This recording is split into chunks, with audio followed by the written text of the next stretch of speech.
The gym lights flickered as 12-year-old Kayla Bennett stepped forward to practice her solo for the talent show. Tyler Bennett sat in the third row of bleachers, his phone balanced on his knee as he graded papers between watching his daughter. She wore her favorite red dress, the one her mother had bought her before everything changed. Kayla opened her mouth to sing, then stumbled. Tyler looked up just as his daughter's knees buckled. The sheet music scattered across the polished floor like fallen leaves. Her body crumpled in a heap of red fabric and dark braids. Kayla. Tyler vaulted over the bleacher railing, his papers flying everywhere. He reached her in seconds, gathering her limp form into his arms. Her brown skin had gone ashen, lips tinged with blue. The other parents crowded around, their voices a distant buzz. Someone called 911. Tyler pressed his fingers to Kayla's neck, feeling for a pulse. It fluttered weakly under his touch, irregular and frightening. "Baby, wake up. Please wake up." His voice cracked. 2 years ago, he'd held his wife Michelle the same way as cancer stole her last breath. He couldn't lose Kayla too. She was all he had left. The ambulance arrived within minutes. Tyler climbed in beside the stretcher, holding Kayla's small hand. Her eyes fluttered open briefly. "Dad." Her voice was barely a whisper. "I'm here, sweetheart. I'm right here." The emergency room at St. Mary's Hospital smelled like antiseptic and fear. Tyler paced the waiting area, his carpenter's boots leaving scuff marks on the white tile. He'd come straight from teaching his history class to Kayla's rehearsal, still wearing his button-down shirt and khakis, now wrinkled and stained with sweat. His phone buzzed. His mother. "Tyler, what happened?" "The school called me." "She collapsed, Mom. They're running tests." He rubbed his eyes, exhaustion pulling at every muscle. Between teaching full-time and taking weekend carpentry jobs to make ends meet, he barely slept. But none of that mattered now. "I'm coming down there." "No, stay with Dad. I'll call you when I know something." 3 hours passed like 3 years. Tyler watched other families come and go, some crying with relief, others with grief. He prayed silently, bargaining with God the way he had when Michelle got sick. "Take anything else, just not my daughter." "Mr. Bennett?" A doctor in blue scrubs approached, her expression serious. "I'm Dr. Patel. We need to talk about Kayla." Tyler's heart stopped. "Is she okay?" "She's stable now, but we found something concerning." Dr. Patel gestured to a quiet corner. "Your daughter has a congenital heart defect. The ventricle wall is deteriorating. She needs surgery soon, within the next 3 weeks, or..." She paused. "The prognosis isn't good without intervention." The words hit Tyler like physical blows. "Heart surgery. 3 weeks. Not good. What kind of surgery? What does it cost?" The practical questions came automatically, even as his mind reeled. Open heart surgery to repair the ventricle. With the specialists required and post-operative care, you're looking at around $300,000. $300,000. Tyler made $42,000 a year teaching. His carpentry jobs brought in maybe another 15. He had some savings, about $8,000 carefully set aside. Michelle's medical bills had drained everything else. His insurance through the school covered 80% of basic procedures, but Dr. Patel was already shaking her head. "This type of surgery requires specialists not in your network. The out-of-pocket costs would still be substantial, probably close to $200,000 even with insurance." $200,000. He might as well have said $2 million. "How long does she have?" Tyler's voice sounded hollow. 3 weeks, maybe 4. After that, the risk of heart failure increases exponentially. Dr. Patel's hand touched his shoulder. "I'm sorry. I know this is overwhelming. Our financial counselor can discuss payment plans, medical loans." Tyler nodded numbly. "Can I see her?" Kayla lay in a hospital bed, hooked up to monitors that beeped steadily. She looked so small against the white sheets, so fragile. Her eyes opened when he entered. "Dad, I'm sorry about the show." Tyler's throat tightened. His daughter was apologizing while fighting for her life. "Don't worry about the show, baby. We just need to focus on getting you better." "Am I really sick?" Those big brown eyes, so much like Michelle's, looked at him with complete trust. "You need some help with your heart, but the doctors are going to fix it." He smoothed her braids back from her forehead the way Michelle used to do. "Will it hurt?" "I won't let anything hurt you." The lie came easily, automatic. He'd move mountains, sell everything, work 3 jobs if he had to. But even as he made the promise, reality crushed down on him. $300,000. 3 weeks. How could he possibly save her? That night, after Kayla finally fell asleep and the nurses assured him they'd call if anything changed, Tyler sat in his truck in the hospital parking lot. The September air was cool, autumn creeping into the edges of summer. He put his head on the steering wheel and let himself break down just for a moment. Michelle would have known what to do. She always knew what to do. But Michelle was gone, buried in Riverside Cemetery under a simple headstone that read, "Beloved wife and mother." Now Kayla might join her and Tyler would be completely alone. His phone buzzed again. A reminder about tomorrow's parent-teacher night at Riverside Elementary. He'd completely forgotten. As a teacher, he was expected to be there, meeting with other parents about the upcoming school year initiatives. The new school board director was supposed to introduce some education funding program. Tyler almost deleted the reminder. How could he smile and shake hands and pretend everything was fine when his daughter was dying? But he needed this job. Needed the insurance even if it wasn't enough. Needed the stability. He'd go, put on a brave face for an hour, then come back to the hospital. He drove home in a daze, the familiar streets of his neighborhood blurring past. The small 3-bedroom house looked dark and empty. Michelle's garden had gone to weeds after she died.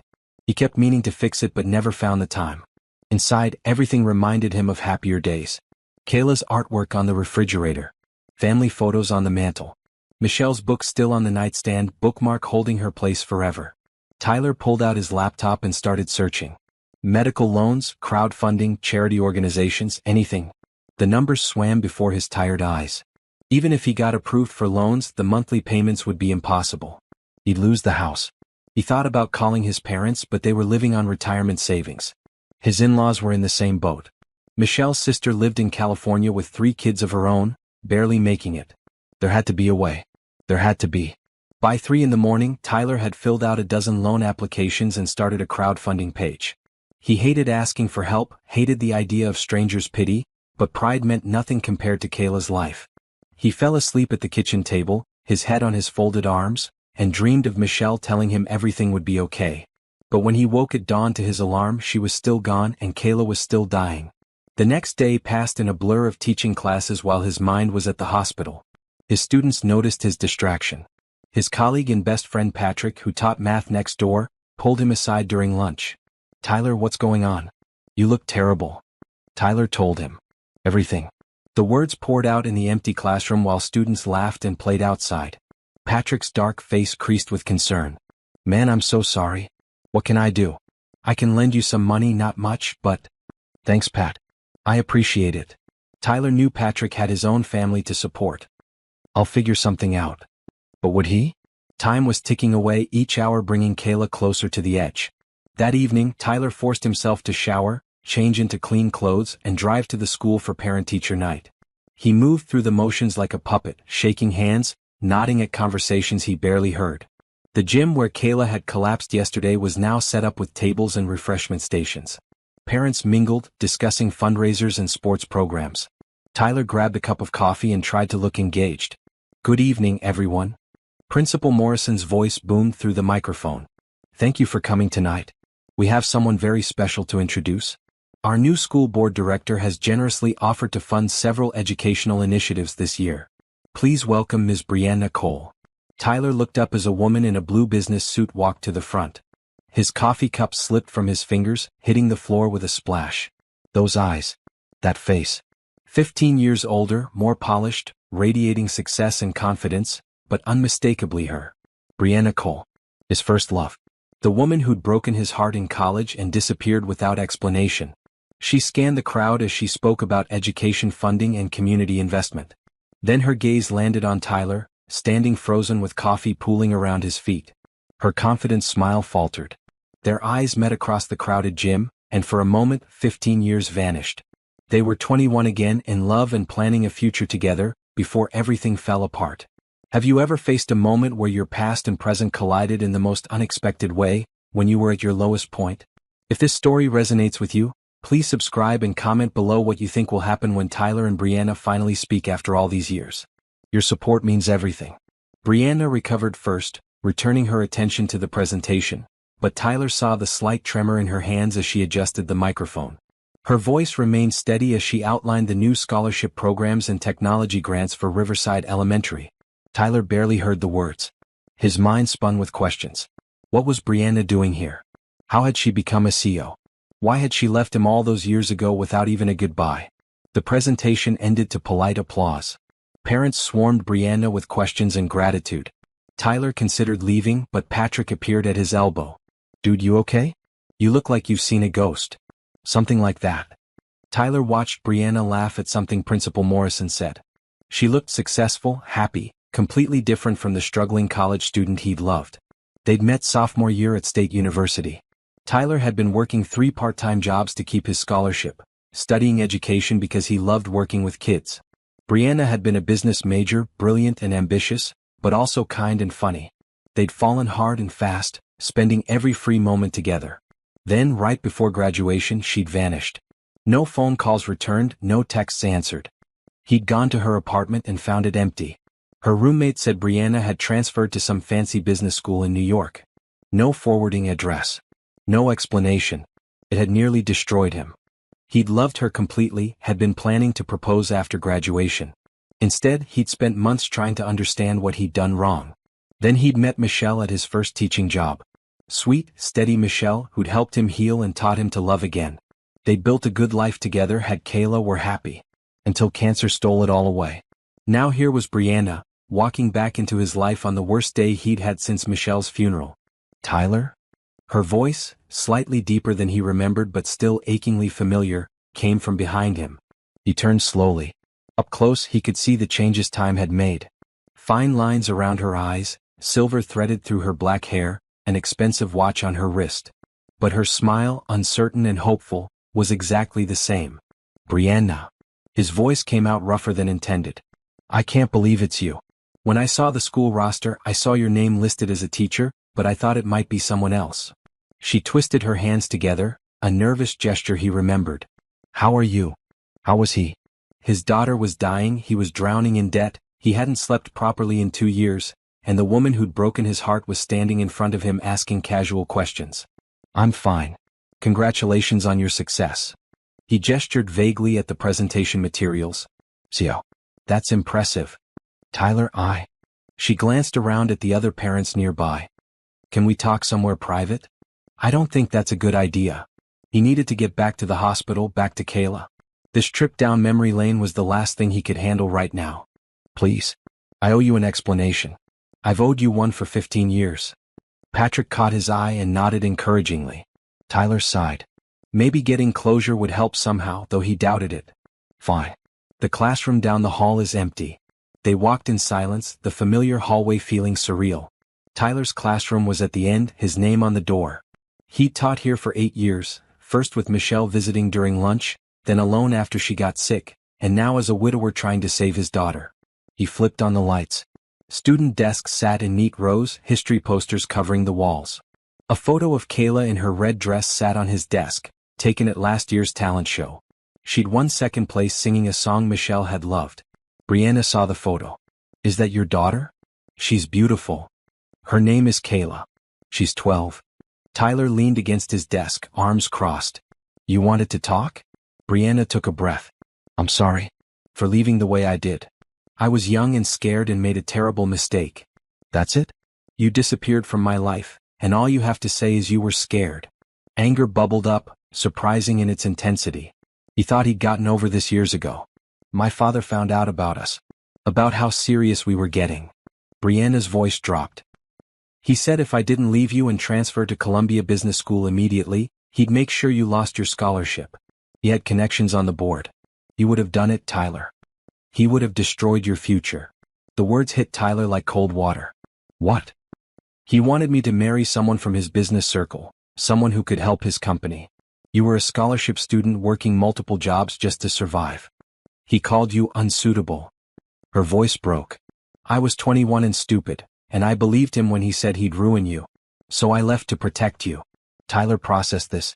All these years, he'd thought Brianna had simply decided he wasn't good enough. That she'd wanted more than a future teacher could provide. Instead, she'd been trying to protect him. "You could have told me. We could have figured it out together. I know that now. I was a coward." Tears gathered in her eyes. "I thought about you every day. Wondered what you were doing if you were happy. Then about 8 years ago, I hired a private investigator. I found out you'd gotten married, had a daughter. You looked happy in the photos he found. So I left it alone. My wife died 2 years ago. Cancer. Tyler didn't know why he told her. Maybe because the grief was still raw, still with him every moment. Tyler, I'm so sorry. Brianna's hand reached out, then dropped. I saw you weren't wearing a ring, but I hoped. Yeah, well, hope doesn't cure cancer. He rubbed his face. Look, Brianna, I appreciate the explanation. I do. But it was 15 years ago. We're different people now. You've clearly done well for yourself, and I'm just trying to get through each day. Are you okay? You look exhausted. I'm fine. The automatic lie. He'd gotten good at it over the past 2 years. Tyler. She moved closer, studying his face. Something's wrong. What is it? Maybe it was the exhaustion. Maybe it was seeing someone who'd once known him so well. Maybe it was just the crushing weight of everything finally breaking through. Kayla collapsed yesterday during rehearsal. Right out there in the gym. He pointed toward the door. She has a heart defect. Needs surgery within 3 weeks or she'll die. The surgery costs $300,000 and I have about $8,000 in savings. So yes, something's wrong. The words hung in the air between them. Brianna's face went pale. Oh my God. Tyler, I'm so sorry. That's horrible. She pulled out her phone. What hospital? Who's her doctor? Why? Tyler's defenses went up. There's nothing anyone can do. I'm applying for loans, started a crowdfunding page. I'll figure something out. No, you won't. Not in 3 weeks. Brianna was typing rapidly on her phone. But I can help. My foundation funds medical expenses for families in need. This is exactly what we do. I don't need charity. Pride, stupid pride, made him say it even though Kayla's life hung in the balance. It's not charity. It's help. There's a difference. Brianna looked up from her phone. Tyler, let me do this. Please. You once told me that accepting help isn't weakness, it's wisdom. Remember? When I was too proud to let you pay for dinner even though I was broke. He did remember. They'd been dating for 3 months and Brianna had refused to let him pay for anything, working herself to exhaustion with multiple jobs. He'd finally convinced her that relationships meant supporting each other. That was different. No, it wasn't. Tyler, your daughter needs surgery. I have the resources to make that happen. Don't let pride kill her. The blunt words cut through his resistance. Brianna was right. This wasn't about him or his ego or old heartbreak. This was about Kayla's life. The Cole Medical Foundation will cover all of Kayla's expenses. Surgery, hospital stay, medication, follow-up care, everything. Brianna's voice was firm. I'll call the hospital tomorrow and handle the paperwork. You just focus on being there for your daughter. I can't let you do that. But the protest was weak, crumbling. You're not letting me. I'm doing it. She smiled, gentle but determined. Besides, I have something else to offer. My company is renovating a new office building downtown. We need custom carpentry work, high-end stuff. I heard you still do carpentry on weekends. How did you know that? Small town. People talk. Brianna pulled out a business card. The project pays $60,000 for 3 months of work. It's yours if you want it. $60,000. That would rebuild his savings, create a buffer for emergencies, maybe even let him work 1 job instead of 2. Tyler looked at the card, then at Brianna. Her expression was open, hopeful, with none of the pity he'd dreaded. Why are you doing this? Because I can.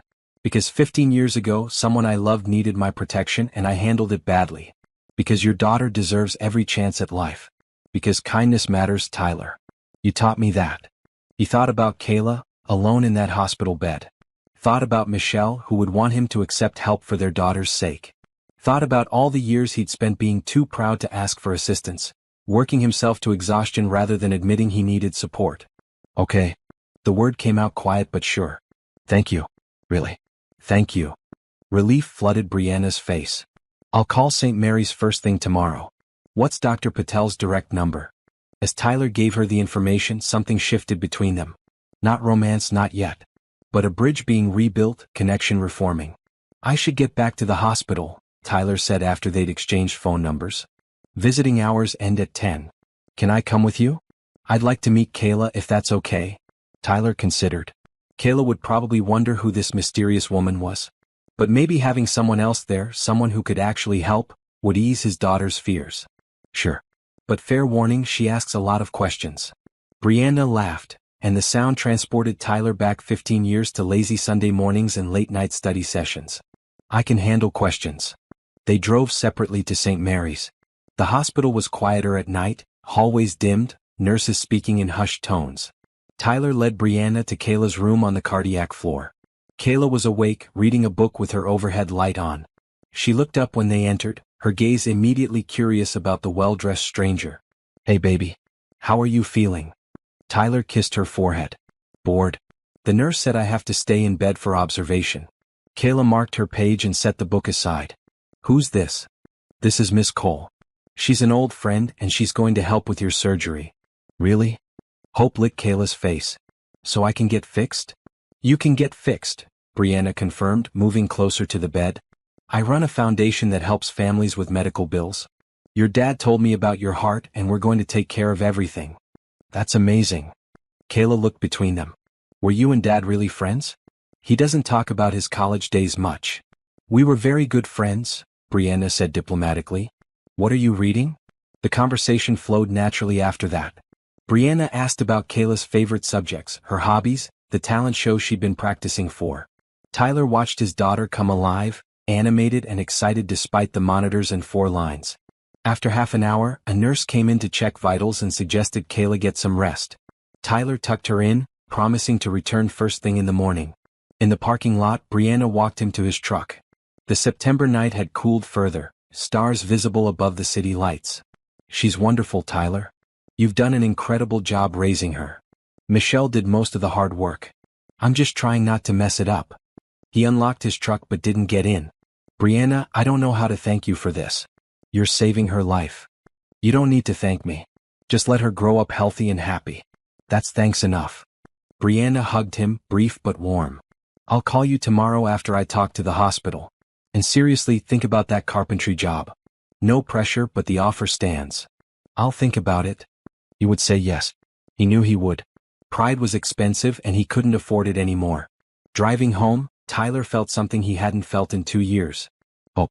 Real, tangible hope that maybe, just maybe, everything would be okay. His phone rang as he pulled into his driveway.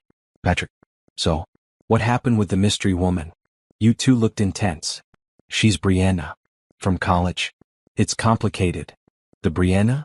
The one who broke your heart and disappeared?" "Yeah. Turns out she had good reasons." Tyler filled Patrick in on everything. The scholarship threat, the foundation, the job offer. Patrick whistled. "Man, that's heavy. But hey, Kayla gets her surgery. That's what matters." "Yeah. That's what matters." Tyler hung up and sat in his dark truck, looking at his empty house. Life had a strange way of bringing people back when you needed them most. Brianna Cole was proof of that. Now he just had to figure out what it meant, having his first love reappear just when his world was falling apart. Inside, he updated Kayla's crowdfunding page with the news that funding had been secured through a private foundation. The messages of support flooded in, people relieved and happy. Tyler read each one, grateful for the kindness of strangers and the unexpected grace of second chances.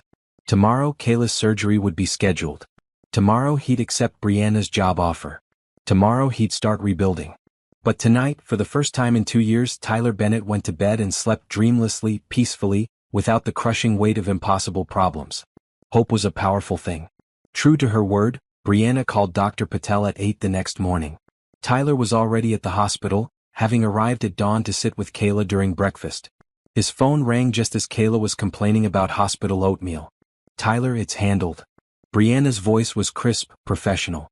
"Dr. Patel will call you within the hour to schedule Kayla's surgery. The Cole Medical Foundation has transferred the necessary funds. Everything is covered." Tyler's hand tightened on the phone. Just like that. Just like that. The foundation exists for exactly this purpose.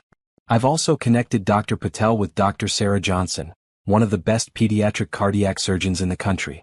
She happens to be in the city this week for a conference, and she's agreed to consult on Kayla's case. Brianna, I don't know what to say. The weight that had been crushing his chest for 3 days suddenly lifted. Say you'll bring Kayla by the office building site this afternoon. I want to show you the carpentry project in person. Her tone softened. If you're interested. Tyler looked at his daughter, who was watching him with curious eyes. I'm interested. What time? 2 o'clock? I'll text you the address. After they hung up, Kayla set down her spoon. Dad, is Miss Cole your girlfriend? Tyler nearly choked on his coffee. What? No. We're just old friends. She's pretty, and she's helping us a lot. Mom would have liked her. The casual mention of Michelle made Tyler's throat tight. Kayla rarely talked about her mother, the loss still too big for her 12-year-old heart to fully process. Yeah, baby. I think Mom would have liked her. Dr. Patel arrived an hour later with another doctor in tow. Dr. Johnson was a short woman with gray hair and intelligent eyes. She shook Tyler's hand firmly. Mr. Bennett, I've reviewed Kayla's scans. The good news is we caught this in time. The surgery is complex, but her age and overall health work in her favor. I'd like to schedule the operation for next Friday if you're comfortable with that timeline. Next Friday. 8 days away. Tyler had mentally prepared for weeks of waiting, bureaucracy, and financial hurdles. Instead, Kayla would be in surgery in just over a week. Yes. Absolutely. Dr. Johnson spent the next hour explaining the procedure to both Tyler and Kayla, using simple diagrams and language a 12-year-old could understand. She answered Kayla's questions patiently, never talking down to her. Will I have a big scar? Kayla asked. You will, but it will fade over time. And you know what? Scars are proof that you're strong, that you survived something hard. Dr. Johnson smiled. I have a scar from when I was about your age. Broke my leg falling out of a tree. Now it's just a faint line that reminds me I'm tougher than I think. Kayla seemed satisfied with that answer. After Dr. Johnson left, she looked at Tyler. I'm scared, Dad. Me too, baby. But we're going to get through this together, okay? You, me, and the best doctors in the country. That afternoon, Tyler signed Kayla out on a day pass. The nurses had agreed she could leave for a few hours as long as she stayed calm and didn't overexert herself. She changed into comfortable clothes, a bright green shirt and jeans, and they drove downtown to the address Brianna had sent. The construction site was in the revitalized warehouse district. Scaffolding covered a 5-story brick building, windows being replaced with modern energy-efficient glass. A sign out front read Cole Enterprises, opening spring 2027. Brianna met them at the entrance, wearing jeans, work boots, and a white button-down with the sleeves rolled up. Tyler had never seen her dressed so casually during her business school days. She'd always worn professional clothes, even to study sessions. Welcome. She handed them both hard hats. Safety first. Come on, I'll give you the tour. The ground floor was gutted, walls torn down to create an open concept space. Exposed brick contrasted with new steel beams. Electrical wiring hung from the ceiling where light fixtures would eventually go. This will be our main office floor. Reception here, conference rooms along this wall, open workspace in the center. Brianna gestured as she walked. But what I need custom work for is upstairs. Follow me. They climbed temporary stairs to the second floor. This level had been divided into individual offices, each with floor-to-ceiling windows overlooking the city. These are executive offices. I want custom built-ins for each one. Bookshelves, desks, storage solutions, all matching but tailored to each space. She ran her hand along a window frame. The third floor will have a library and employee lounge. I want custom reading nooks, window seats, shelving for about 2,000 books. Tyler's mind was already working, visualizing the projects. This was the kind of detailed carpentry work he loved, combining function and artistry. What's your timeline? 3 months. I have other contractors handling the major construction, but I've held off on the finish work specifically for someone who could do it justice. She glanced at him. Patrick mentioned you're incredible with woodwork. That your furniture pieces are museum quality. Patrick talks too much. But Tyler smiled. His best friend had apparently been doing reconnaissance on his behalf. He cares about you. So do I, for what it's worth. Kayla had wandered to the windows, looking out at the city. This is so high up. I bet you can see everything from here. Wait until we get to the top floor. Brianna led them up more stairs. This is my favorite part. The 5th floor was a single large space with skylights and windows on all sides. Natural light flooded in, making the raw space glow. This will be a community space. Free for local nonprofits to use for meetings, events, whatever they need. But I want something special here. Brianna walked to the center of the room. A stage.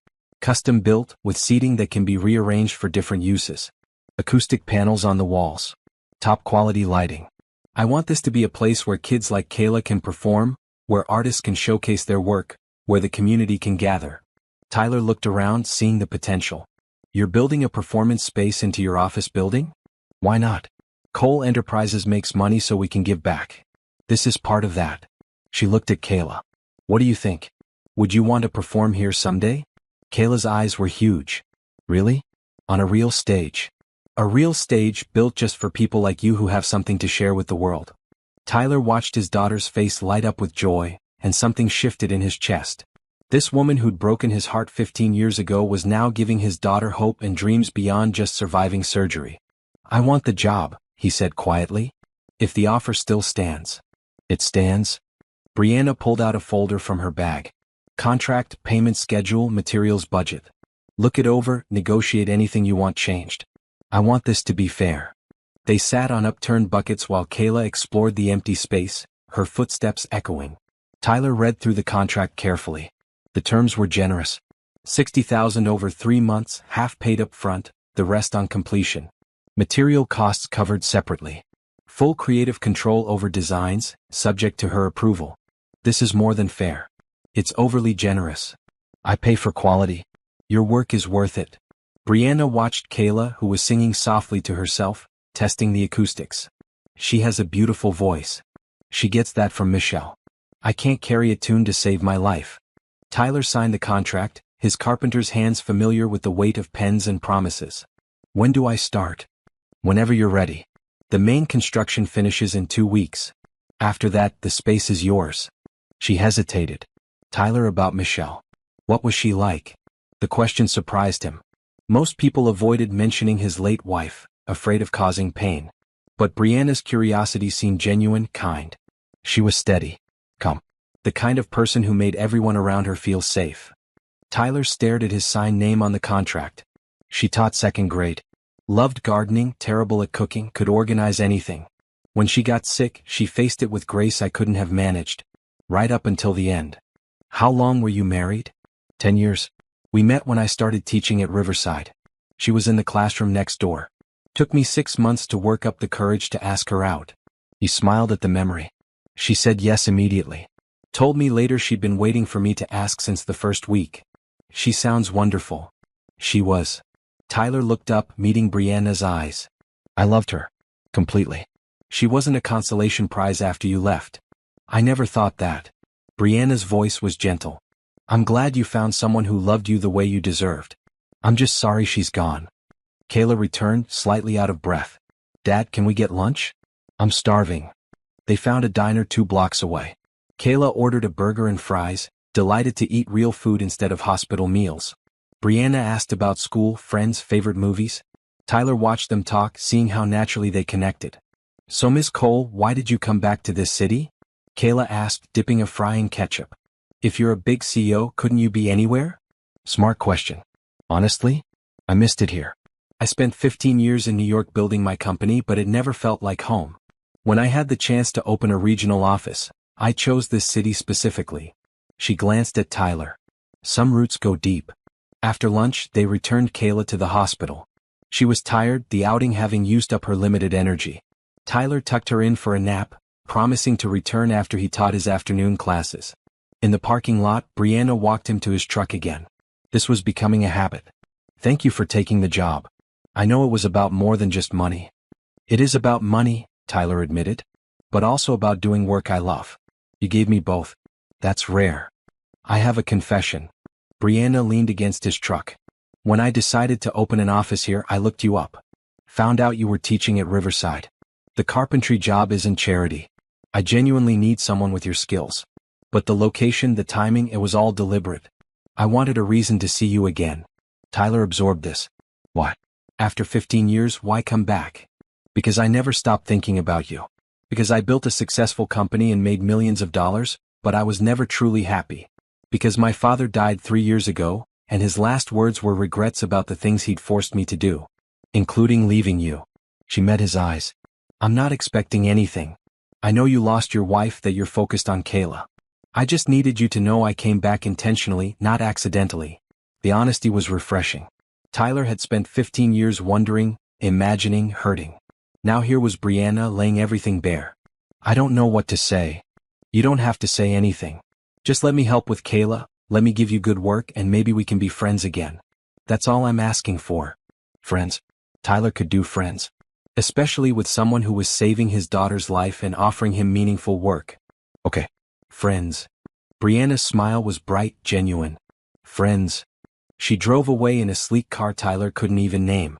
He stood in the parking lot, contract folder in hand, and realized his life had completely changed in less than 24 hours. His phone buzzed. Patrick. Dude, did you take the job? I did. Start in 2 weeks. That's amazing. Though I'm losing you as my weekend carpentry buddy. Who's going to help me build my deck now? You'll survive. Besides, with what this job pays, I can afford to hire someone to help you. They laughed and Tyler felt lighter than he had in years. Hope, apparently, was contagious.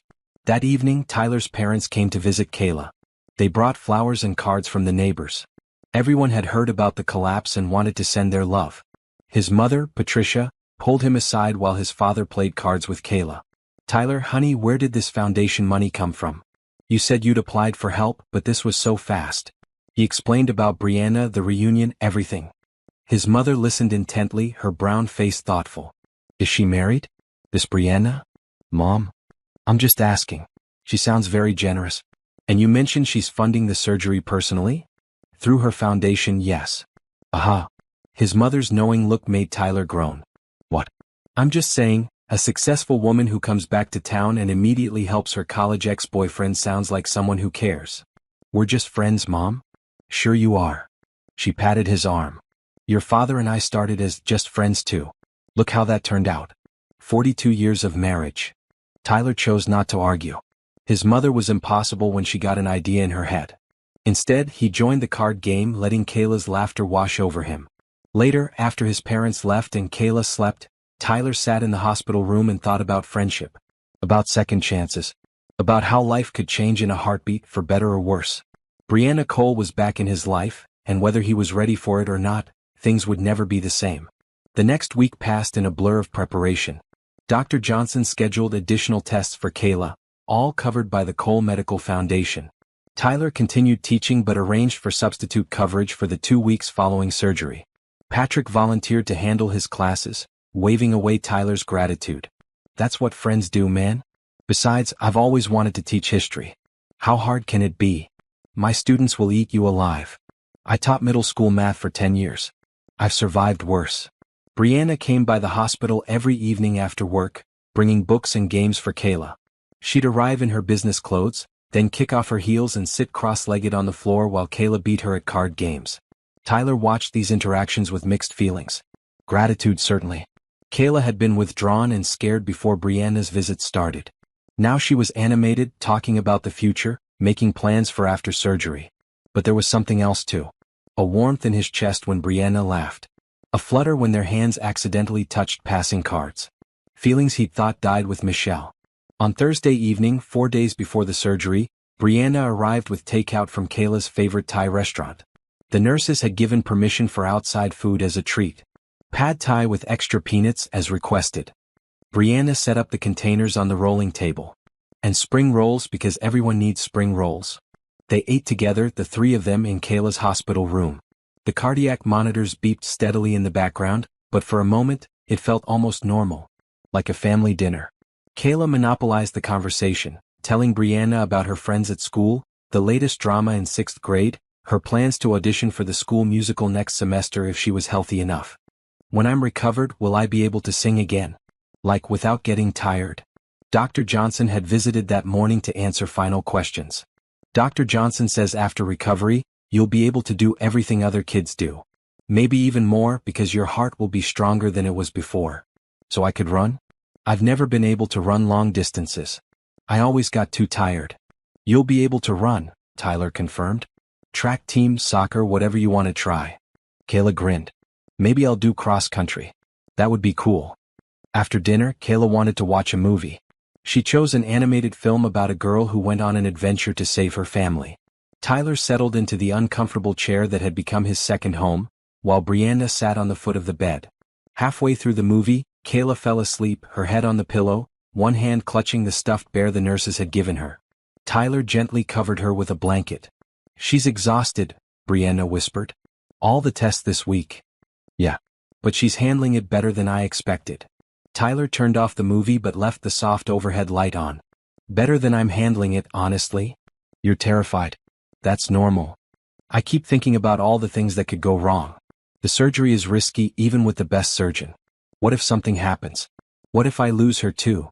Brianna moved to sit in the other chair, the one Tyler's mother usually occupied. What if everything goes right? What if she wakes up with a fixed heart and a full life ahead of her? I want to believe that. I'm trying to. They sat in comfortable silence, watching Kayla sleep. Finally, Brianna spoke quietly. Can I ask you something? About Michelle? Sure. Do you still love her? The question wasn't accusatory or jealous. Just curious, gentle. I'll always love her. She's Kayla's mother. She was my partner for 10 years. But she's gone. Tyler chose his words carefully. Grief is strange. Some days I miss her so much I can barely breathe. Other days I go hours without thinking about her and then I feel guilty. There's no handbook for this. My father died 3 years ago. I hated him for what he did to us, to me, but I also loved him. He was my dad. Brianna's voice was distant. At his funeral I cried, but I wasn't sure if it was grief or relief or just exhaustion from carrying around anger for so long. Did you make peace with him before he died? No. He was too proud to apologize and I was too stubborn to forgive. Now I'll never know if we could have fixed things. She looked at Tyler. That's why I came back. I didn't want to carry more regrets. Life is too short and we never know how much time we have. Tyler understood. Watching Michelle deteriorate over months, knowing each day might be the last, had taught him about time's fragility. About saying important things before it was too late. I'm glad you came back, he said honestly. Not just because of the help with Kayla, though that's huge, but because I needed closure too. I spent years wondering what I'd done wrong, why I wasn't enough. Knowing it wasn't about me, that you were trying to protect me, that helps. You were always enough, Tyler. More than enough. I was the one who wasn't strong enough to fight for us. We were kids. 21 years old, trying to figure out our lives. Maybe it wasn't supposed to work out then. Maybe. Brianna smiled sadly. But what about now? The question hung in the air. Tyler didn't have an answer. His life was complicated, focused entirely on Kayla's survival. Romance felt impossible, inappropriate even. But looking at Brianna, seeing the vulnerability in her eyes, he felt the same pull that had drawn him to her 15 years ago. Intelligence, kindness, strength. She'd built an empire but never lost her compassion. I don't know, he said finally. Ask me again after Kayla's surgery. Right now, I can't think about anything else. That's fair. Brianna stood. I should go. Let you get some rest. I'll be here Friday morning before they take her to surgery. You don't have to do that. I want to. Kayla asked me to be there and I won't let her down. At the door, Brianna paused. Tyler? For what it's worth, Michelle was lucky to have you. And someday when you're ready, some other woman will be lucky too. She left before he could respond. Tyler sat alone with his sleeping daughter, thinking about luck in love and second chances. His phone buzzed. A text from Patrick. How's Kayla doing? Good. Surgery's in 4 days. You ready? No. But I don't have a choice.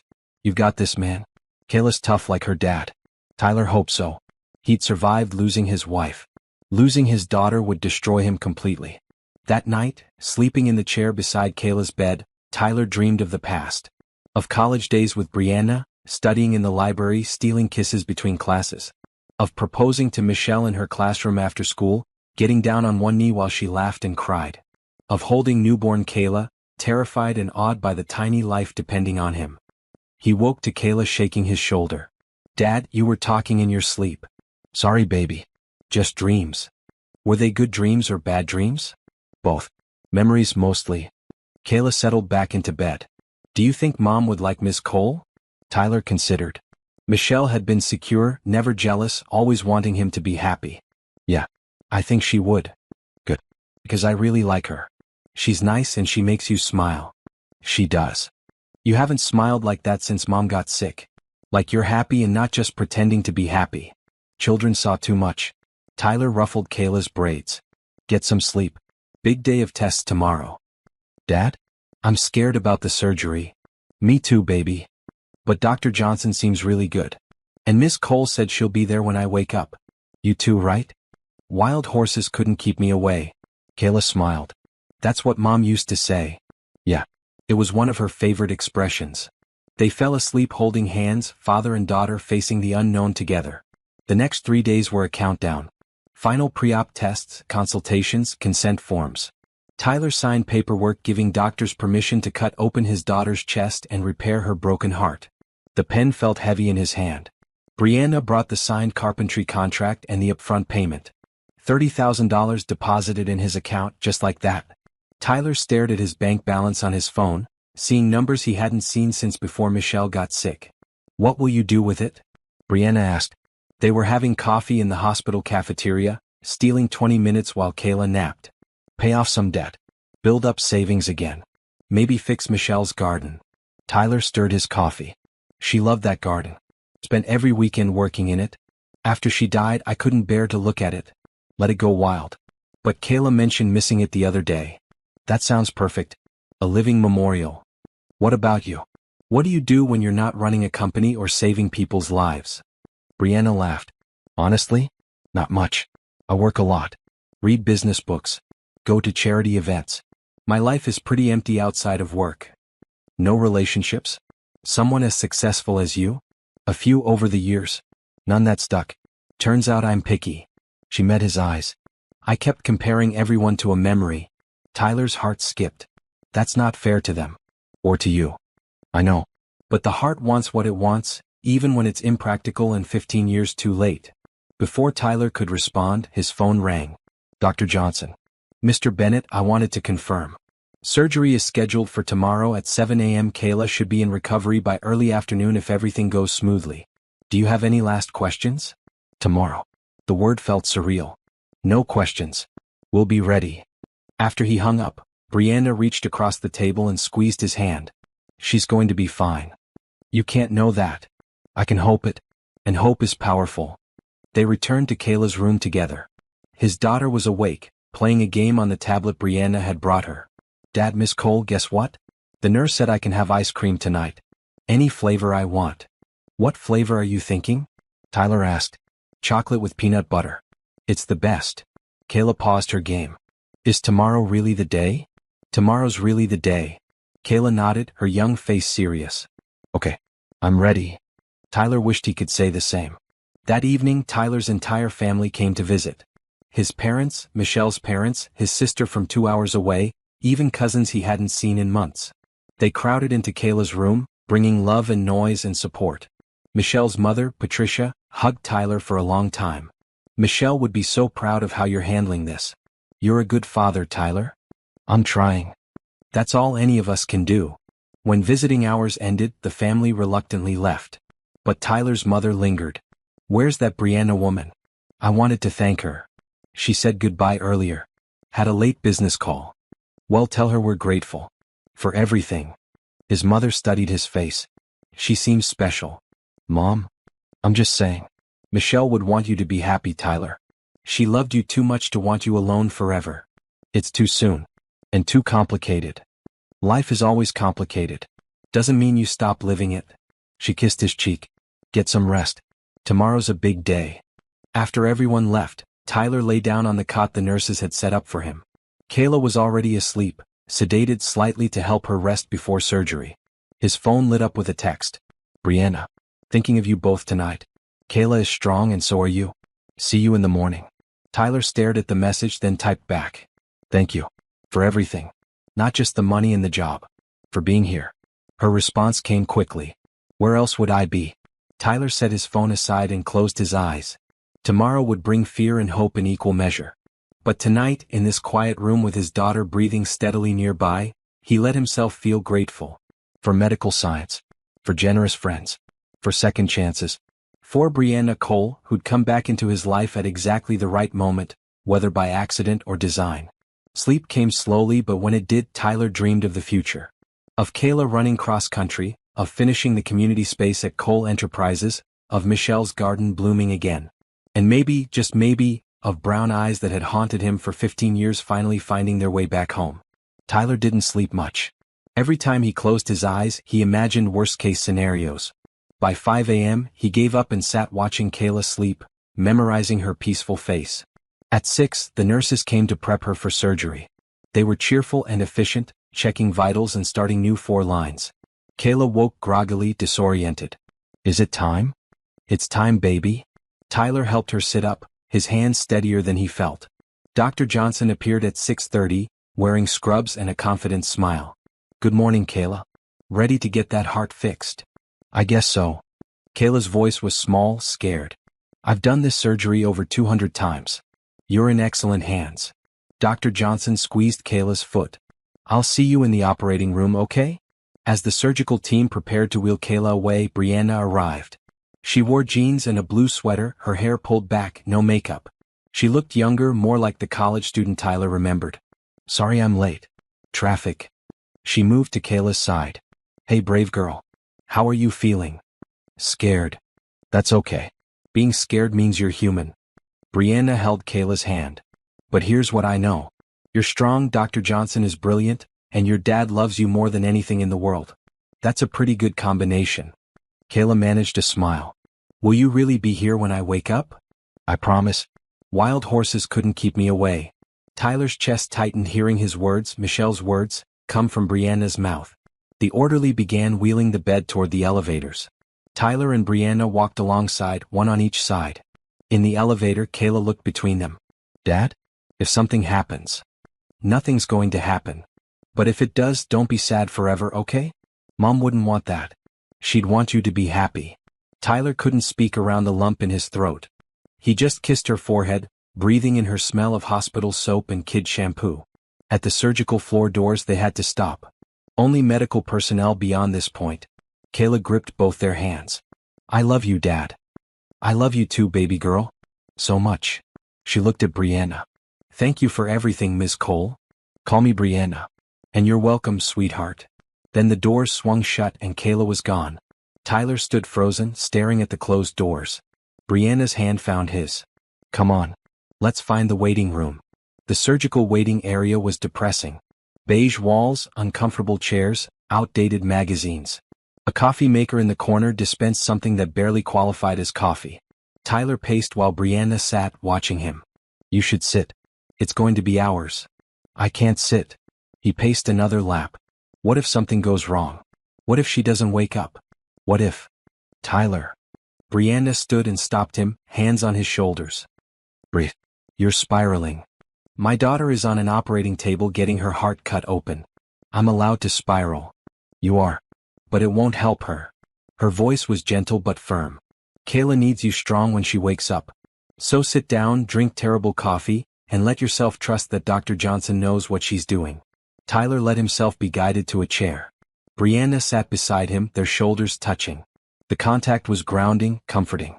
Tell me about Michelle's garden, Brianna said. What did she grow? The question surprised him. Why? Because you need distraction and I want to know. What did she plant? Tyler closed his eyes, remembering. Roses. She loved roses, every color. And vegetables in the back. Tomatoes, zucchini, herbs. She'd make dinner with whatever was ready, teaching Kayla about growing your own food. His voice softened. There was a bench under the oak tree. We'd sit there in the evenings after Kayla went to bed, just talking. Those were good times. They sound perfect. They were. Then cancer came and everything fell apart. She fought for 18 months. Chemo, radiation, surgeries. Nothing worked. Tyler opened his eyes. Near the end, she made me promise not to let grief destroy me. She said Kayla needed a father who could still find joy. Have you? Found joy. In small moments. Kayla's laugh. A perfectly executed woodworking joint. Good days in the classroom. He looked at Brianna.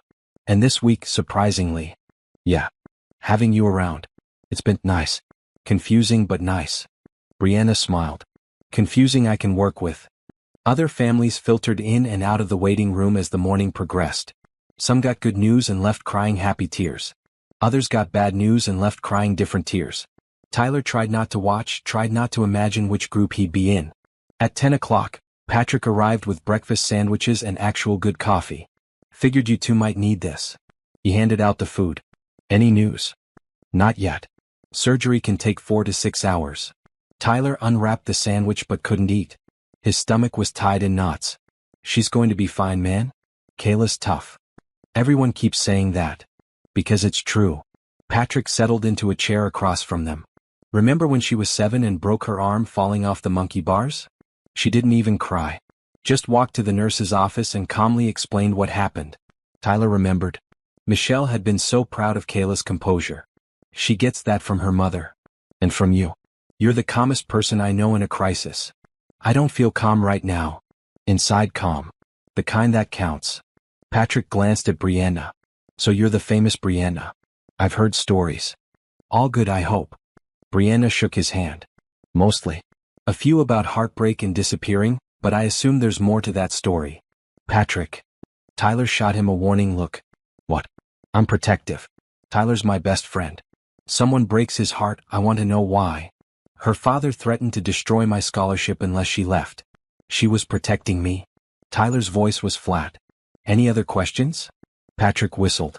Okay, that's valid. Sorry, Brianna. I'm usually less of a jerk. You're fine. You care about Tyler. That's admirable. Brianna sipped her coffee. And for the record, leaving him was the biggest mistake of my life. The honesty silenced Patrick. After a moment he nodded. Okay then. Fresh start. Nice to meet you properly, Brianna. They talked for a while about nothing important. Patrick's new deck project, Brianna's office renovations, Tyler's lesson plans for after he returned to teaching. Anything to pass the time. At noon, Dr. Johnson appeared in the waiting room doorway. Tyler jumped up, his heart in his throat. Mr. Bennett? The surgery went perfectly. Kayla's in recovery now. Relief hit Tyler so hard he almost collapsed. Brianna caught his arm, steadying him. She's okay? Really? Really? The repair was successful. Her heart looks strong. We'll monitor her closely for the next 48 hours, but I'm very optimistic. Dr. Johnson smiled. You can see her in about an hour once she's more alert. She'll be groggy and uncomfortable, but that's normal. Thank you. God, thank you. Tyler couldn't stop the tears. Patrick clapped his shoulder while Brianna hugged him from the other side. After Dr. Johnson left, the three of them stood in a small circle, crying and laughing with relief. I told you, Patrick said, wiping his eyes. Tough kid. The next hour crawled by. Finally, a nurse came to take Tyler to recovery. Brianna stood to follow, but Tyler hesitated. Are you sure? She just got out of surgery. I promised I'd be there when she woke up. I keep my promises. They followed the nurse through secure doors to the recovery area. Kayla lay in a bed surrounded by monitors and machines. A breathing tube had been removed, but oxygen tubes rested in her nose. Her chest was bandaged and she looked impossibly small. But her eyes opened when Tyler took her hand. Dad. The word was barely a whisper, her voice rough from intubation. I'm here, baby. You did great. The surgery worked perfectly. It hurts. I know. The nurses will give you medicine for the pain. He smoothed her braids back. Just rest. Kayla's gaze found Brianna standing at the foot of the bed. You came. I promised, didn't I? Brianna moved closer. How are you feeling besides the pain? Tired? Weird. But okay, I think. Kayla's hand squeezed Tyler's weakly. Is my heart fixed now? It's fixed. Dr. Johnson said you're going to be perfectly healthy. So I can run? And sing? And do all the stuff other kids do. All of it. Once you heal. Tyler felt more tears coming but fought them back. Kayla needed him strong, not falling apart. Over the next hours, Kayla drifted in and out of consciousness, the pain medication making her drowsy. Each time she woke, she looked for both Tyler and Brianna, relaxing when she saw them there. That evening, once Kayla had been moved to a private room in cardiac ICU, Tyler's family arrived. They crowded around Kayla's bed, talking in hushed voices, bringing stuffed animals and cards. Kayla was more alert now, managing small smiles at their jokes. Tyler's mother cried happy tears. Michelle's mother held Kayla's hand and said a prayer of thanksgiving. Brianna stayed in the background, giving the family space. But Kayla kept looking for her, making sure she hadn't left. When visiting hours ended and the family reluctantly departed, Brianna moved to leave too. I should go. Let you both rest. Stay, Kayla said. Please? Just a little longer? Brianna looked at Tyler, who nodded. Stay. She settled into the chair by the window while Tyler took his usual spot beside the bed. The three of them sat in comfortable silence, watching the sun set through the hospital window. This is nice, Kayla murmured, fighting sleep. All of us together. Like a family. Tyler and Brianna's eyes met over Kayla's bed. Something passed between them, understanding and possibility and fear all mixed together. Get some sleep, sweetheart, Tyler said gently. Tomorrow you'll feel even better. Will you both be here tomorrow? I'll be here, Tyler promised. Me too, Brianna added. I took the whole week off work. Kayla smiled, satisfied, and let sleep take her. Once she was deeply asleep, Brianna moved to stand beside Tyler. She's incredible. You've raised an amazing daughter. Michelle did most of the work. I'm just trying not to mess it up. You're doing more than that. You're giving her love, stability, hope. That's everything. Tyler watched his daughter breathe, the steady beep of monitors confirming her strong heartbeat. When Michelle died, I didn't think I'd survive. The grief was crushing. But Kayla needed me, so I got up every morning and kept going. Some days that's all I did. Just kept going. That's more than most people could manage. Is it? Because most days I feel like I'm failing.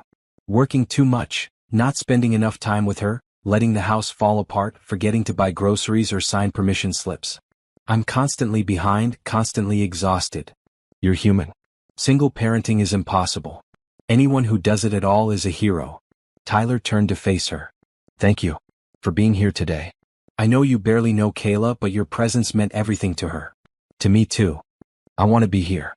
Not out of obligation or guilt, but because I care. Brianna's voice dropped. About both of you. The admission hung in the air between them. Tyler knew he should back away, maintain boundaries, protect his heart and Kayla's. Getting involved with Brianna was risky, complicated. But looking at her in the dim hospital light, seeing the genuine care in her expression, Tyler felt something shift inside him. Not love, not yet. But the possibility of love. The beginning of something that could be beautiful if he was brave enough to try. I care too, he said quietly. I didn't want to. I tried not to. But I do. Brianna smiled, tentative and hopeful. Where does that leave us? I don't know. Kayla has to come first. She needs stability while she recovers, not her dad navigating a complicated relationship. I understand. I can wait. Can you? Because it might be months before she's fully healed. Before I have energy for anything beyond basic survival. Tyler, I waited 15 years. A few more months is nothing. She touched his hand gently. I'm not going anywhere. Whatever you need, whatever timeline works for you and Kayla, I'm here.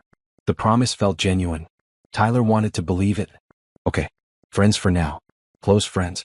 And we'll see where things go. Friends sounds perfect. They shook hands solemnly, then both laughed at the formality of it. The laughter felt good, normal, like maybe life could include joy again. That night, Tyler slept in the chair beside Kayla's bed while Brianna went home to rest. But she texted him every few hours, checking in, offering support. Tyler found himself looking forward to her messages, to the connection they represented. The next morning, Kayla woke feeling better. The doctors reduced her pain medication and encouraged her to take small sips of water. She complained about the hospital food, which Dr. Johnson said was a good sign. If you're well enough to complain about food, you're well enough to recover, the surgeon said with a smile. Brianna arrived at 8 with coloring books and puzzles. She sat with Kayla for hours, working on projects together, chatting about anything and everything. Tyler watched them bond, seeing how naturally Brianna fit into their lives. Patrick visited during lunch, bringing sandwiches from Kayla's favorite deli. Michelle's sister called from California, crying with relief. Tyler's students sent a giant card covered in signatures and drawings. Over the next 3 days, Kayla's recovery progressed steadily. She graduated from liquids to soft foods to regular meals. Physical therapists helped her take short walks in the hallway, building back her strength. The incision healed cleanly, no signs of infection. Throughout it all, Brianna was there. Not hovering, not overwhelming, just present. Reading aloud when Kayla got bored, fetching coffee for Tyler, charming the nurses into extending visiting hours. On the 4th day post-surgery, Dr. Johnson declared Kayla ready to go home with specific care instructions. No strenuous activity for 6 weeks. Light walks are fine, but nothing that raises her heart rate significantly. Follow-up appointment in 2 weeks, then monthly checks for 6 months. She handed Tyler a folder of paperwork. Any questions? Can she go back to school? Half day starting next week if she feels up to it. Full days after another 2 weeks. Kayla cheered weakly from her bed. I get to see my friends. The ride home felt surreal. Tyler had spent so much time at the hospital it had become normal. Now, pulling into their driveway, seeing their small house with its overgrown garden and peeling paint, reality set in. His daughter was alive. She was healed. They'd gotten their miracle. Brianna helped Tyler set up the living room for Kayla's recovery. They moved the couch near the TV, stacked books and movies within reach, created a comfortable nest for healing. Do you need me to stay? Brianna asked once Kayla was settled with a movie. We'll be okay. You must have work piling up. Work can wait. but she gathered her purse. Call me if you need anything. Anything at all. At the door, Kayla called out, Brianna? Will you come visit me? While I'm recovering? Every day if you want. I want. After Brianna left, Tyler made dinner, simple pasta that Kayla picked at without much appetite. They watched TV together until she fell asleep on the couch. Tyler carried her to her bed, tucking her in carefully to avoid the incision site. Her room was exactly as she'd left it 2 weeks ago. Posters on the walls, stuffed animals on the shelves, schoolwork scattered across her desk. But everything felt different now. Brighter, more precious. Tyler stood in the doorway watching her sleep, overwhelmed with gratitude. They'd come so close to losing everything. Instead, they'd been given a second chance. And maybe, just maybe, Tyler was being given a second chance too. Not just at love, but at happiness. At building a life that honored Michelle's memory while allowing space for new joy. It was terrifying and exciting in equal measure. But as Kayla had said during one of their hospital conversations, being scared just meant you were human. And humans, as Tyler was learning, were capable of incredible resilience. Tomorrow would bring new challenges. Recovery wouldn't be easy. But tonight, in this quiet house with his daughter safely asleep, Tyler let himself hope. For healing. For health. For happiness.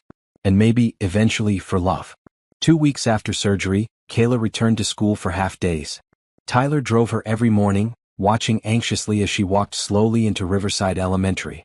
But she came home each day smiling, excited to see her friends and feel normal again. The carpentry project at Cole Enterprises began the same week. Tyler arrived at 7 a.m. on Monday, tool belt on, ready to start the custom work.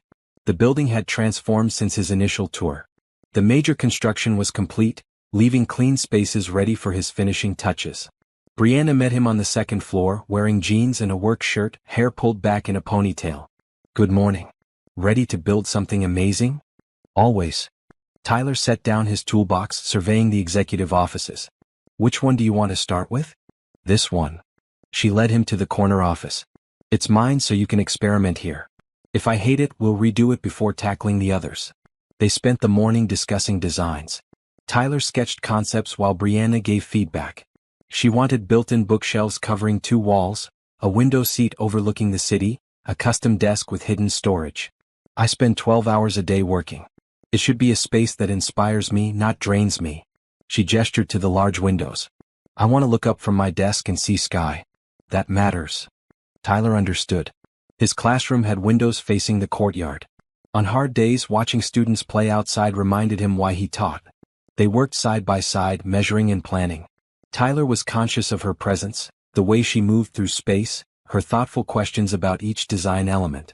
This felt different from his usual carpentry jobs, more collaborative and personal. At noon, they broke for lunch. Brianna had ordered sandwiches from a nearby cafe.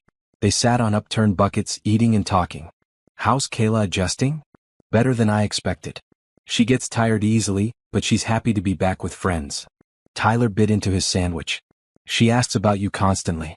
When are you visiting? What are you doing? Can she call you? She can call me anytime. I gave her my personal number. You didn't have to do that. I wanted to. Kayla's special, Tyler. She's smart, funny, brave. I'm grateful to know her. Something warm spread through Tyler's chest. Hearing Brianna care about his daughter meant more than any romantic gesture could. After lunch, they started actual construction. Tyler cut wood while Brianna helped measure and hold pieces in place. She was surprisingly skilled, following instructions precisely. Did you do carpentry before? Tyler asked, noting her comfortable handling of tools. My grandfather was a carpenter. I spent summers helping him build furniture. He'd let me sand pieces and learn basic joints.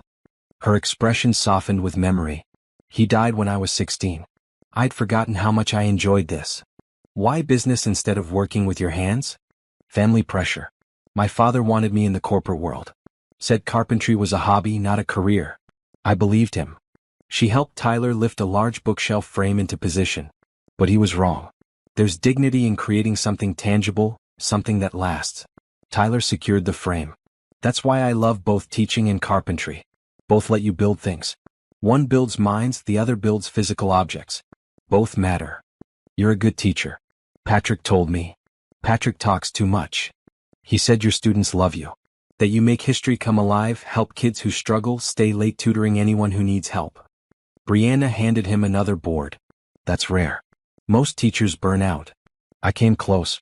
After Michelle died, I nearly quit. Couldn't imagine standing in front of students pretending everything was fine when my world had shattered. Tyler measured the board, marking cut points.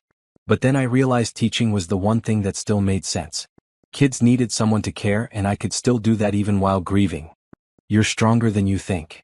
Or just stubborn. They worked in comfortable rhythm, conversation flowing naturally between focused silence. By late afternoon, the basic bookshelf structure was complete in Brianna's office. Tomorrow we'll add the shelves and detail work. Tyler packed his tools. Then it's just finishing and installation. It looks incredible already. Brianna ran her hand along the smooth wood. Thank you for taking this project. Thank you for offering it. The money's helping, but honestly, I'd have done this for free.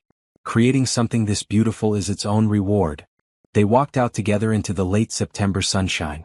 Fall had fully arrived, leaves turning gold and red, air crisp and cool. Do you have plans tonight? Brianna asked as they reached the parking lot. Dinner with Kayla, then helping her with homework. Why? I was thinking maybe I could bring dinner over. Pizza or Chinese, whatever Kayla likes. Let you both relax after her first week back at school. Tyler hesitated. Having Brianna at his house felt significant, crossing a line from workplace colleagues to something more personal. But Kayla would be thrilled, and honestly, company sounded good. Chinese. Kayla loves lo mein. Come around 6. Perfect. I'll text before I head over.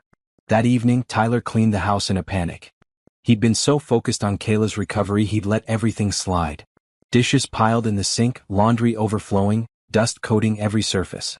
Kayla watched from the couch, amused. Dad, Brianna doesn't care if the house is messy. I care. We have a guest coming. Brianna's not a guest. She's family. The casual statement stopped Tyler mid-vacuum. What? She's been here every day for 2 weeks. She knows where we keep the plates and which mugs we use for coffee. That's not a guest, Dad. That's family. Tyler hadn't thought about it that way. But Kayla was right. Brianna had seamlessly integrated into their lives, fitting in naturally. Was that okay? Was he letting her get too close too fast? Before he could overthink it further, the doorbell rang. Kayla squealed with excitement. She's here. Brianna stood on the porch holding bags of Chinese food and a small wrapped package. She wore casual clothes, nothing fancy, like she'd just come from home rather than work. Special delivery. She handed Tyler the food, then presented the package to Kayla. A little something for surviving your first week back. Kayla tore open the wrapping to reveal a leather-bound journal and fancy pens. What's this for? Writing. You mentioned wanting to write songs. Every songwriter needs a good notebook. Brianna sat beside Kayla on the couch. My grandfather gave me one when I was your age. I still have it, filled with terrible poetry and big dreams. Thank you. Kayla hugged the journal. I'm going to write a song about hearts. Not the romantic kind, the actual organ. About being brave and fixed. That sounds amazing. I want to hear it when you're done. They ate dinner at the kitchen table, Kayla monopolizing conversation with stories from school. How her friends had signed her cast, how her teacher had given her extra time on assignments, how the cute boy in math class had carried her books. You're 12? No boys, Tyler said automatically. Dad, he was just being nice because I had surgery. It's not romantic. Good. Keep it that way. Brianna laughed at their exchange. Let her have friends, Tyler. Boys included. Not helpful. After dinner they moved to the living room. Kayla wanted to show Brianna her room, so they went upstairs while Tyler cleaned up. He could hear their voices, laughter floating down. When they returned, Kayla was yawning. Time for bed, I think, Tyler said. Do I have to? Doctor's orders. Rest is important for healing. Kayla hugged Brianna goodnight. Will you come over again soon? Whenever you want. Just ask your dad. After tucking Kayla in, Tyler returned to find Brianna studying the photos on the mantel.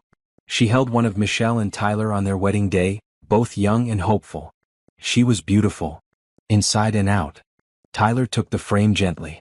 That was the best day of my life. Well, tied with the day Kayla was born. You have a good life together. A real family.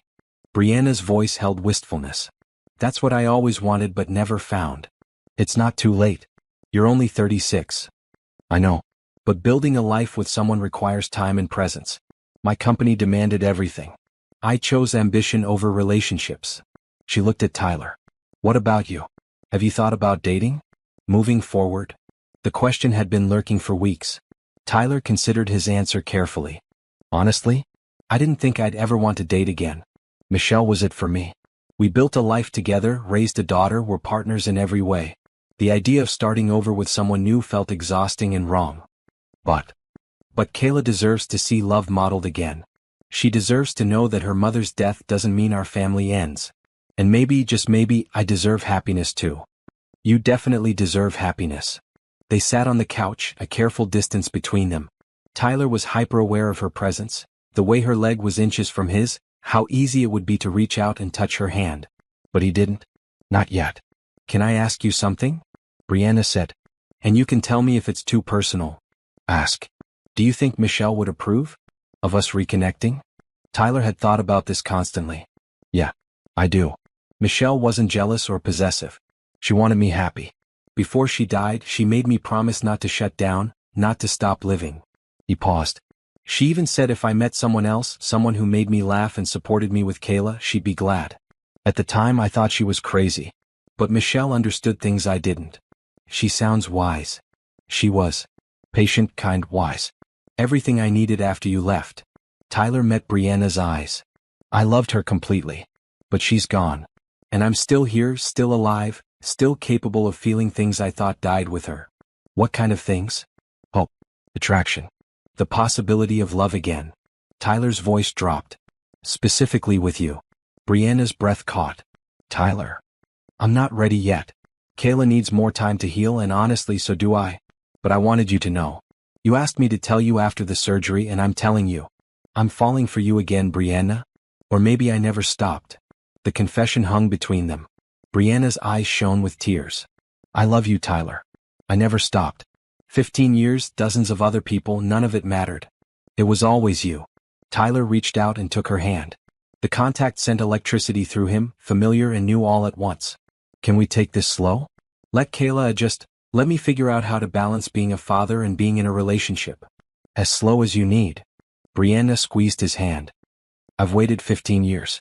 I can wait however long it takes. They sat holding hands on the couch, not kissing, not rushing.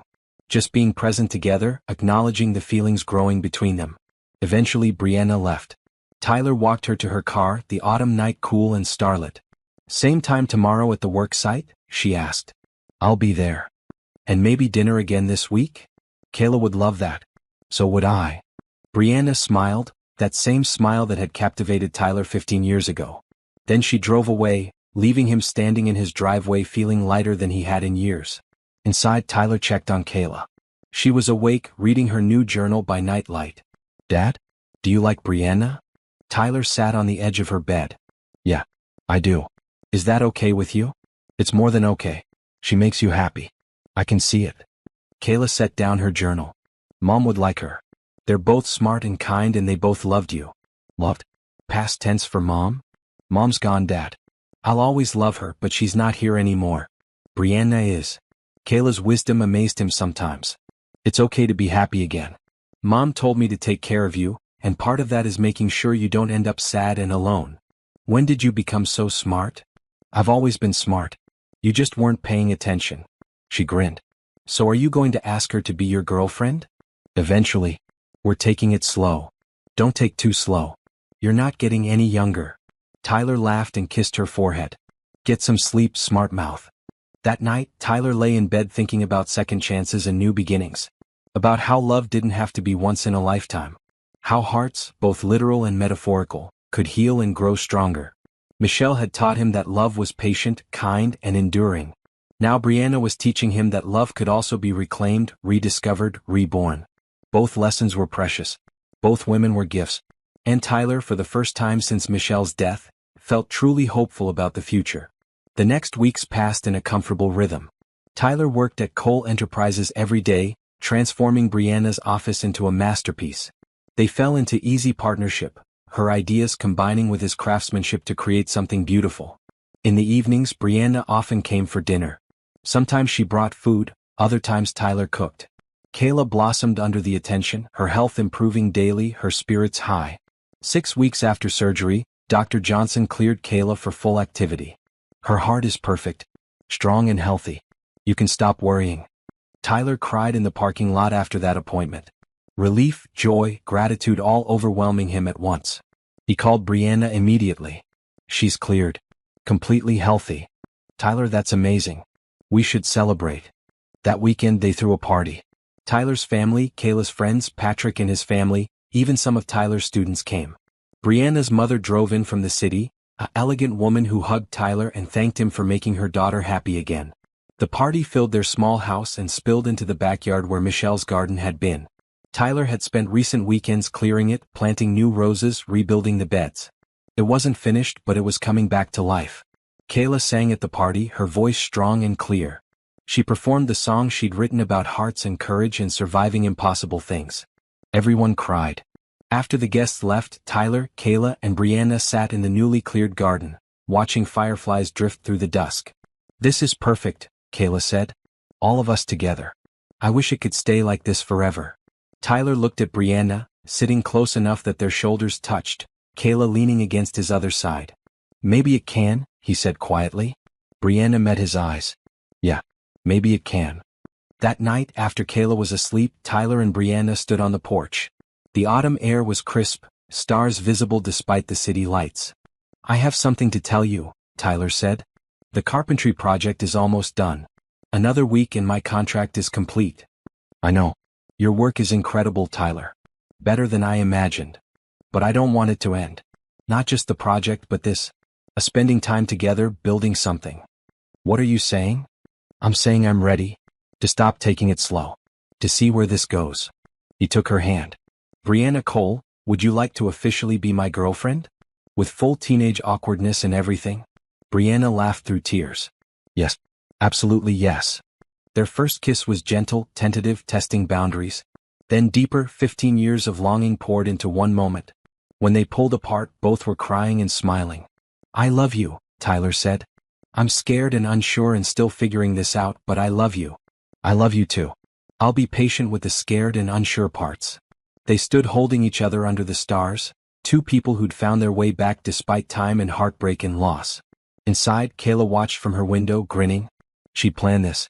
All the dinner invitations, the constant questions about Brianna, the pointed comments about Tyler needing happiness. Her mother would be proud, Kayla thought. She'd saved her dad from sadness just like Michelle had asked. Now her family was complete again. Different than before but still full of love. And that was all that mattered. October brought cooling weather and changing leaves.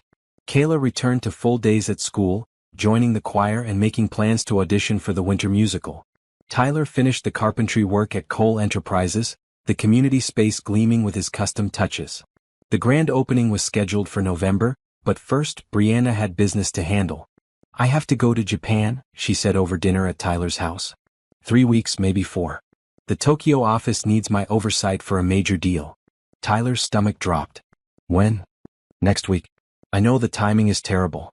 We just officially started dating and now I have to leave." Brianna looked miserable. "I tried to send someone else, but the Japanese investors specifically requested me." Kayla spoke up. "You have to go. This is your company. Your dream. But I don't want to leave you too." "Then we'll video call every day," Tyler said firmly. "It's 3 weeks, not forever. We'll survive." "Are you sure?" Brianna reached for his hand across the table. "I'm sure. This is important for your business. I want you to go and succeed." He meant it even though the thought of her absence already hurt. They spent that week making the most of their time together. Brianna continued coming for dinner every night. Tyler took her to his favorite spots around the city, introducing her to his world. They kept things appropriate around Kayla but stole kisses when she wasn't looking. The night before Brianna's flight, Tyler gave her something. A small wooden box he'd carved, inlaid with delicate patterns. "For your jewelry or whatever. Something to remember us while you're gone." Brianna opened it, tears forming. Inside he'd carved B+T surrounded by roses. "Tyler, it's beautiful. You can tell me it's too much. We've only been officially together for 2 weeks. It's perfect." She kissed him. "I'm going to miss you so much." "Miss you too. Go make that deal. Show Japan what Brianna Cole can do." At the airport the next morning, all 3 of them came to see her off. Kayla hugged Brianna tightly. "Bring me something cool from Tokyo. And don't forget about us." "Never." Brianna kissed the top of Kayla's head. "Be good for your dad and keep healing." Tyler walked Brianna to security, not caring who saw them holding hands. At the checkpoint they kissed goodbye, a real kiss that promised this wasn't ending. "Come back to us," Tyler whispered. "Always." Then she was through security, waving until she disappeared into the crowd. The house felt empty that night. Tyler and Kayla ate dinner quietly, both missing Brianna's presence. "It's only 3 weeks," Tyler said. "That's 21 days. 504 hours. 30,240 minutes. Kayla had always been good at math. "When did you become such a romantic?" "Since I got a fixed heart and realized life's too short not to care about people." Tyler's phone buzzed. A text from Brianna with a photo of her at the gate. "Boarding soon. Already missing you both."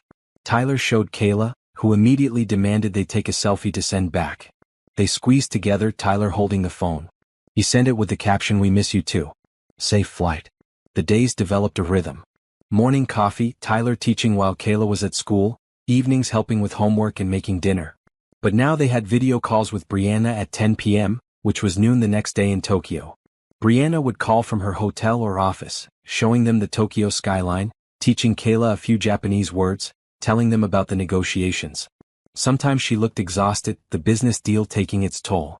Other times she was energized, excited about progress.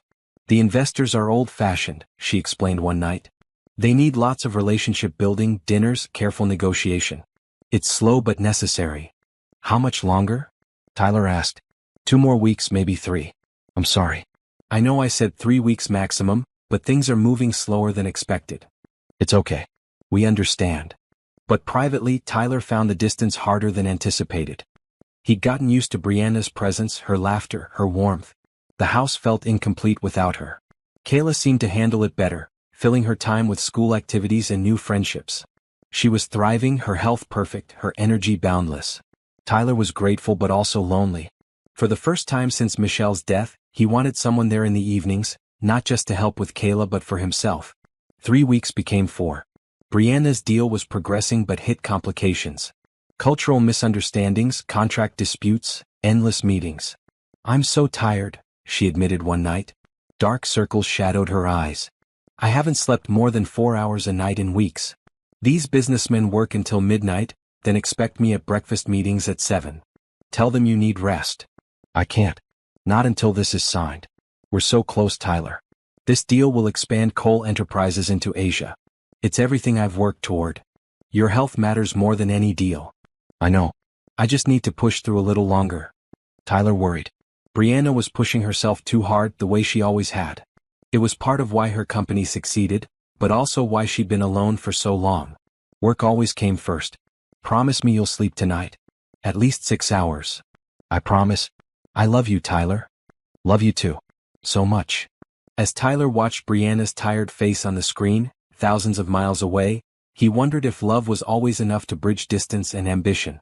What would you do if the person you loved was chasing their dreams across the ocean? Please subscribe and share your thoughts in the comments. Have you ever had to support someone from afar? Week 5 arrived. Brianna called with news. "The deal's done. Signed this morning. We did it." Relief flooded Tyler. "That's amazing. Congratulations." "Thank you. I'm booking a flight home for this weekend." "Finally." Kayla's been counting days. "So have I." Brianna smiled, the first genuine one Tyler had seen in weeks. "I can't wait to see you both. To be home." That Saturday, Tyler and Kayla went to the airport. Kayla held a welcome home sign she'd made, decorated with hearts and flowers. Tyler held coffee, knowing Brianna would be exhausted from the long flight. When she emerged from customs, pulling her luggage, Tyler's breath caught. She looked different. Thinner, more tired, but also triumphant. A woman who'd conquered mountains. Kayla ran to her, hugging her tightly. "You're back." "I'm back." Brianna hugged them both, eyes closed. "God, I missed you." They drove home, Kayla chattering about everything Brianna had missed. The school musical auditions, Kayla got a part, the Halloween party at Patrick's house, Tyler's new woodworking project. At the house, Brianna collapsed on the couch. "I'm so tired I could sleep for a week." "Then sleep. We're not going anywhere." Tyler covered her with a blanket. She fell asleep within minutes, holding Tyler's hand. Kayla curled up on the other end of the couch, content to just have Brianna nearby. Tyler watched them both, his daughter and his girlfriend, and felt complete. Whatever challenges lay ahead, they'd face them together. That night, after Kayla went to bed, Tyler and Brianna sat in the garden. Michelle's roses were blooming one last time before winter, their scent heavy in the cool air.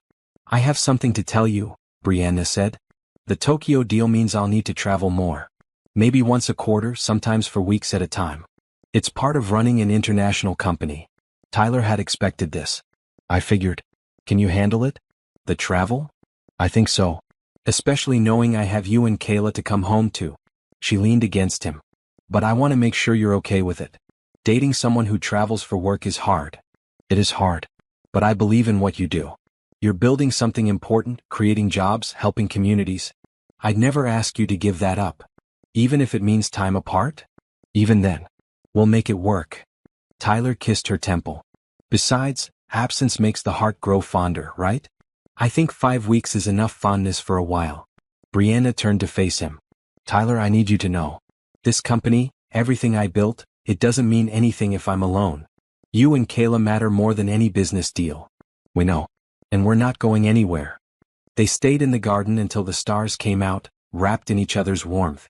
Inside, Kayla peeked out her window and smiled. Her family was together again. The next weeks were blissful. Brianna took time off work, spending days with Tyler and Kayla. They visited museums, saw movies, took a weekend trip to the mountains to see fall colors. One afternoon, they visited Michelle's grave. Tyler hadn't brought anyone there before, but it felt right to bring Brianna. They stood at the simple headstone, Tyler holding flowers. He introduced Brianna aloud, feeling only slightly silly. "Michelle, this is Brianna. She's been helping with Kayla and we're dating now. I think you'd like her."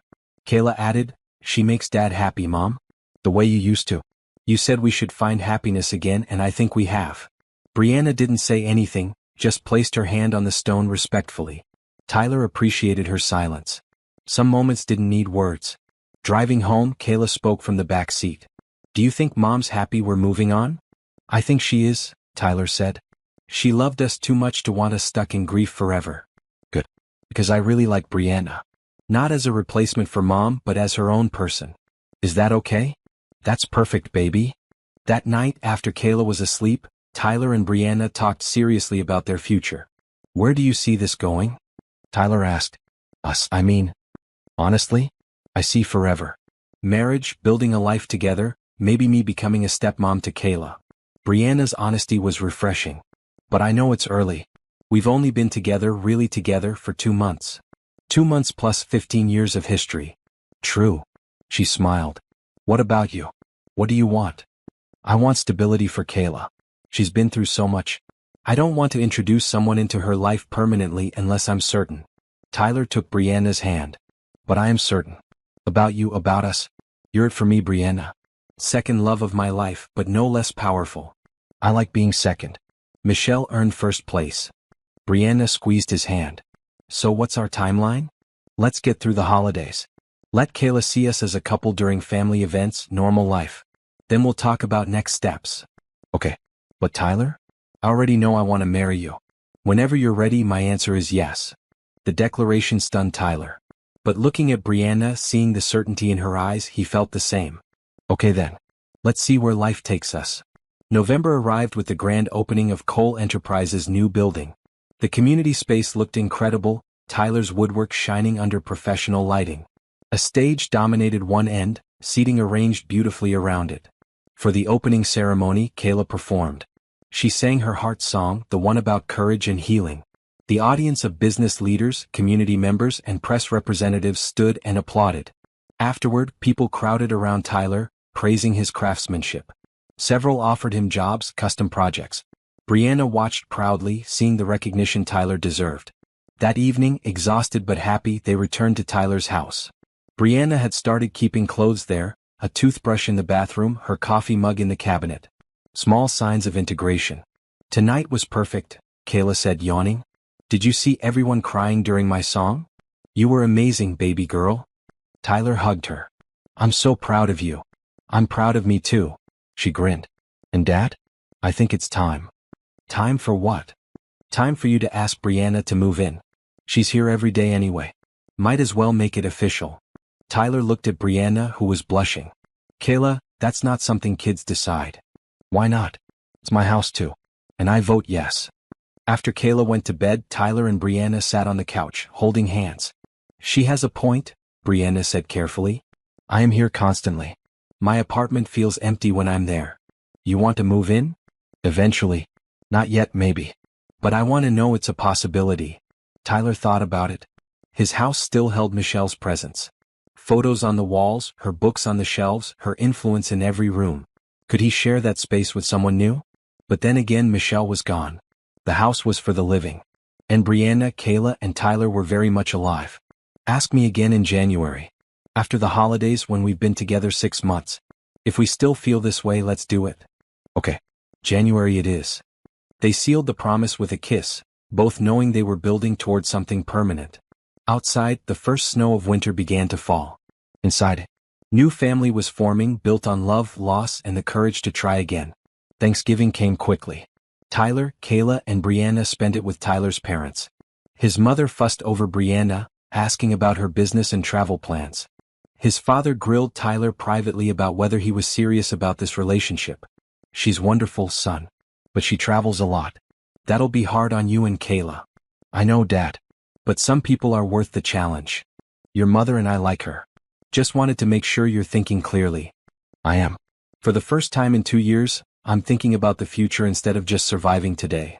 Christmas preparations followed. Tyler and Kayla decorated the house, pulling out ornaments Michelle had collected over the years. Some hurt to hang, reminders of happier times. Others brought smiles, memories of Christmases past. Brianna joined them, sensitive about Michelle's presence in the traditions. If this is too much, I can go. Stay, Kayla said firmly. We want you here. Mom would too. They strung lights, baked cookies, and watched holiday movies. It felt different from previous years, but not bad. Just new, evolving. Tyler bought Brianna a necklace, a simple pendant with 3 stones. Kayla helped pick it out. What do the 3 stones mean? She'd asked at the jewelry store. Past, present, and future. Everything we've been through, where we are now, and where we're going. That's perfect, Dad. Christmas morning was chaotic and joyful. Kayla opened presents with her usual enthusiasm. Brianna gave Kayla a professional microphone and recording equipment. For your songs. Every artist needs good tools. Kayla's squeal of delight was worth everything. She threw her arms around Brianna. Thank you, thank you, thank you. When Tyler gave Brianna the necklace, she cried. It's beautiful. I'll wear it every day. The 3 stones represent us. Past, present, future. Everything I want with you. I want that too. She kissed him, not caring that Kayla was watching. After presents, they had a quiet breakfast together. Tyler's parents came over for dinner later, along with Michelle's parents.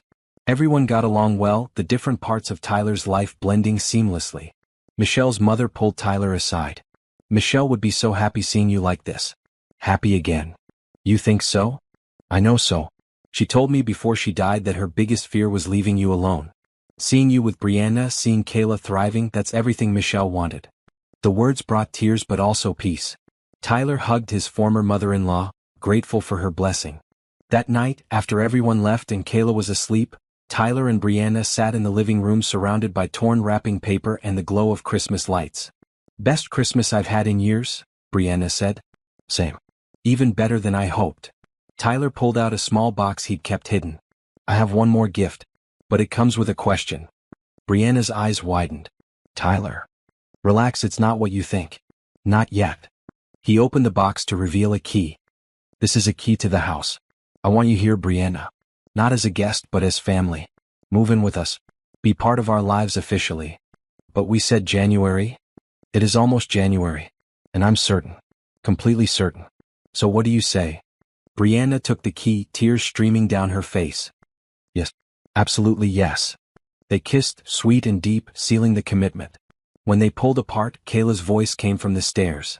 Finally. I've been waiting for you two to figure this out. Were you spying? Tyler asked. Obviously. This is exciting. Kayla came down, hugging them both. Brianna, you're really moving in? If that's okay with you. It's more than okay. It's perfect.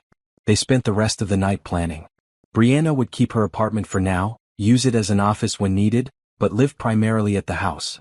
She'd move her personal things over the next few weeks. January brought new beginnings. Brianna's belongings slowly filled empty spaces. Her books on the shelves, her coffee maker in the kitchen, her clothes in the closet. Tyler had worried it would feel like erasing Michelle, but instead it felt like honoring her wish that they move forward. Kayla helped Brianna arrange her room, the guest room that had sat empty since Michelle died. This can be your office when you work from home. And you can put all your business stuff here. What about when you have friends stay over? They can use the couch. This is more important. The house came alive again. Laughter filled rooms that had been silent. Music played during cooking. Weekend mornings meant pancakes and chaos instead of quiet loneliness. Tyler's students noticed the change in him.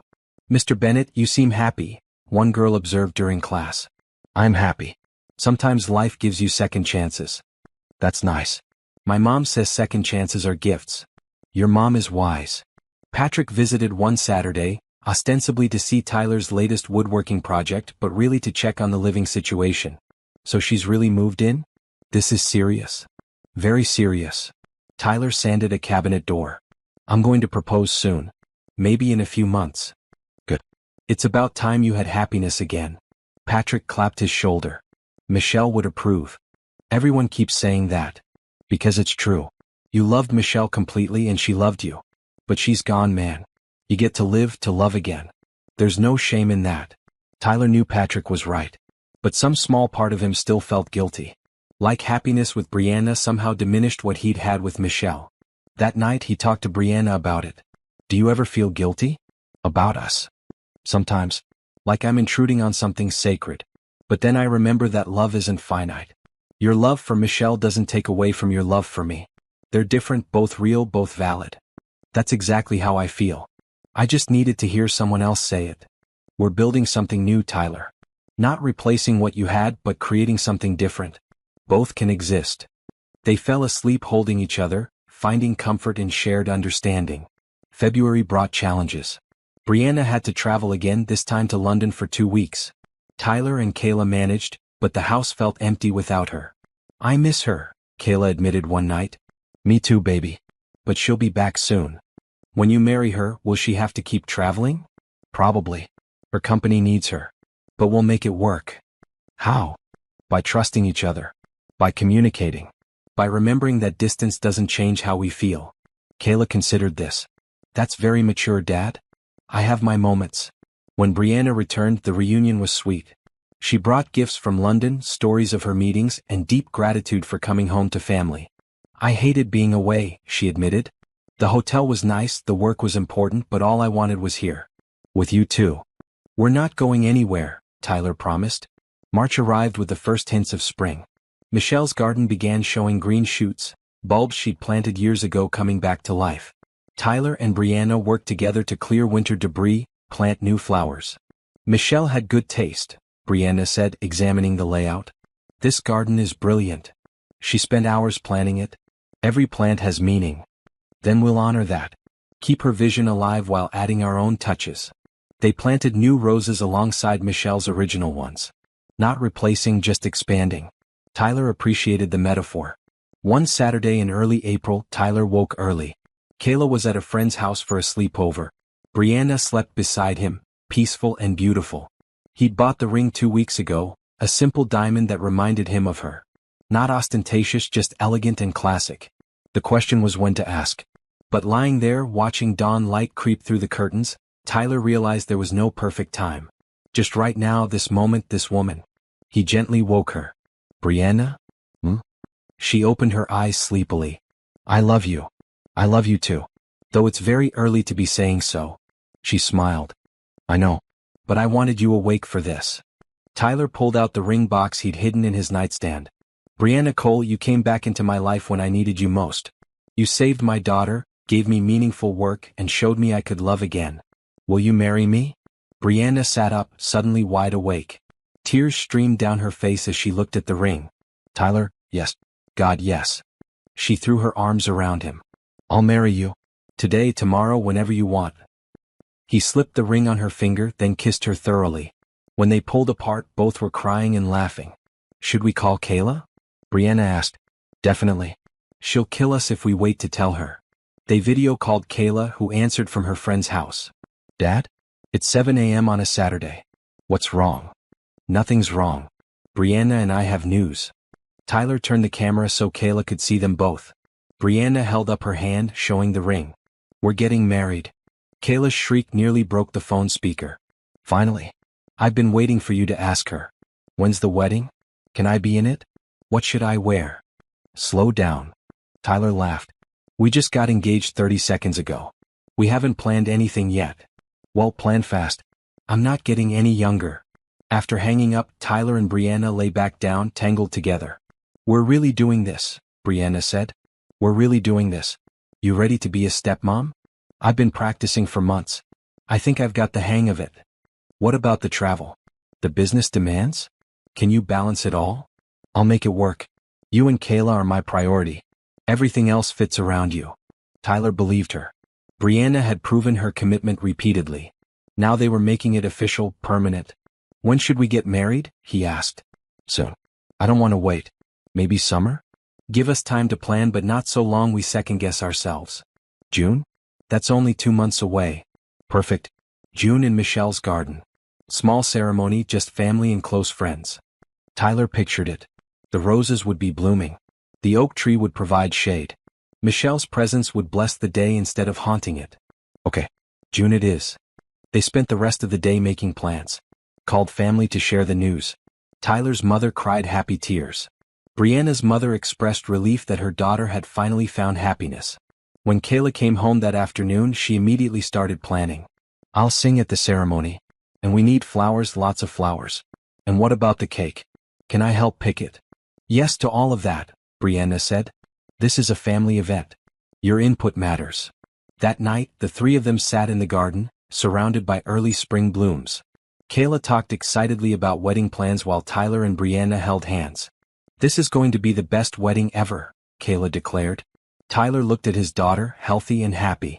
At Brianna, the woman who'd changed everything. At the garden his late wife had created, now sheltering new love. "Yeah," he agreed. "I think it will be." Life had brought him full circle. From love to loss to love again. From heartbreak to healing. From darkness to light. And standing there in Michelle's garden with his new family, Tyler Bennett finally felt complete. Wedding planning took over their lives. Brianna wanted simple and meaningful, which Tyler appreciated.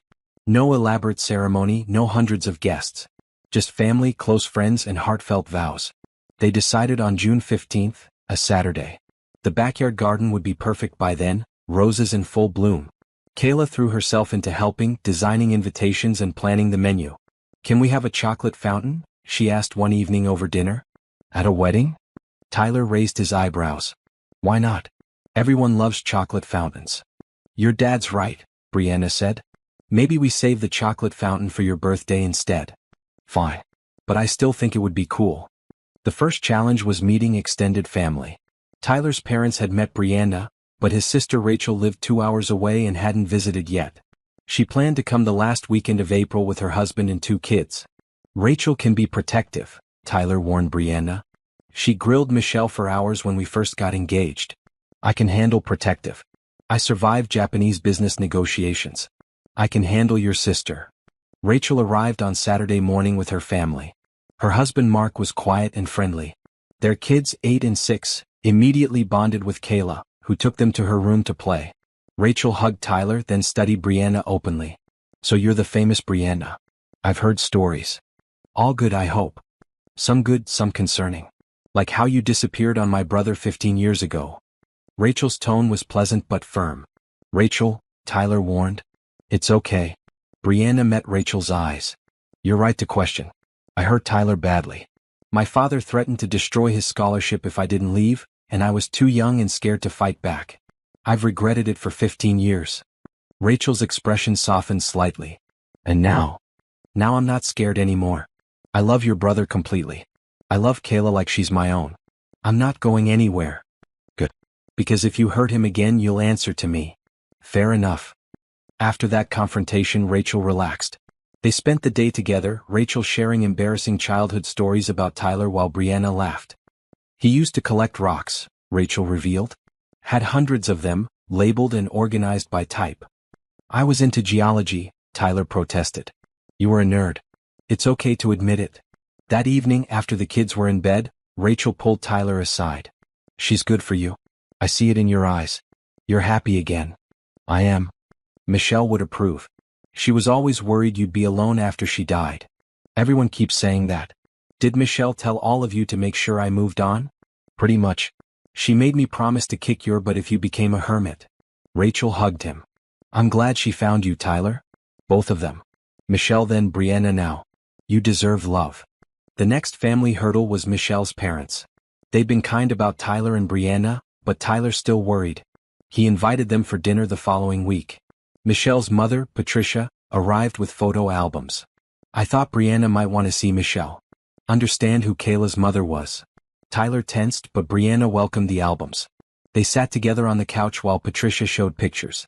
Michelle as a child, a teenager, a young woman. Her and Tyler's wedding day. Kayla's baby pictures.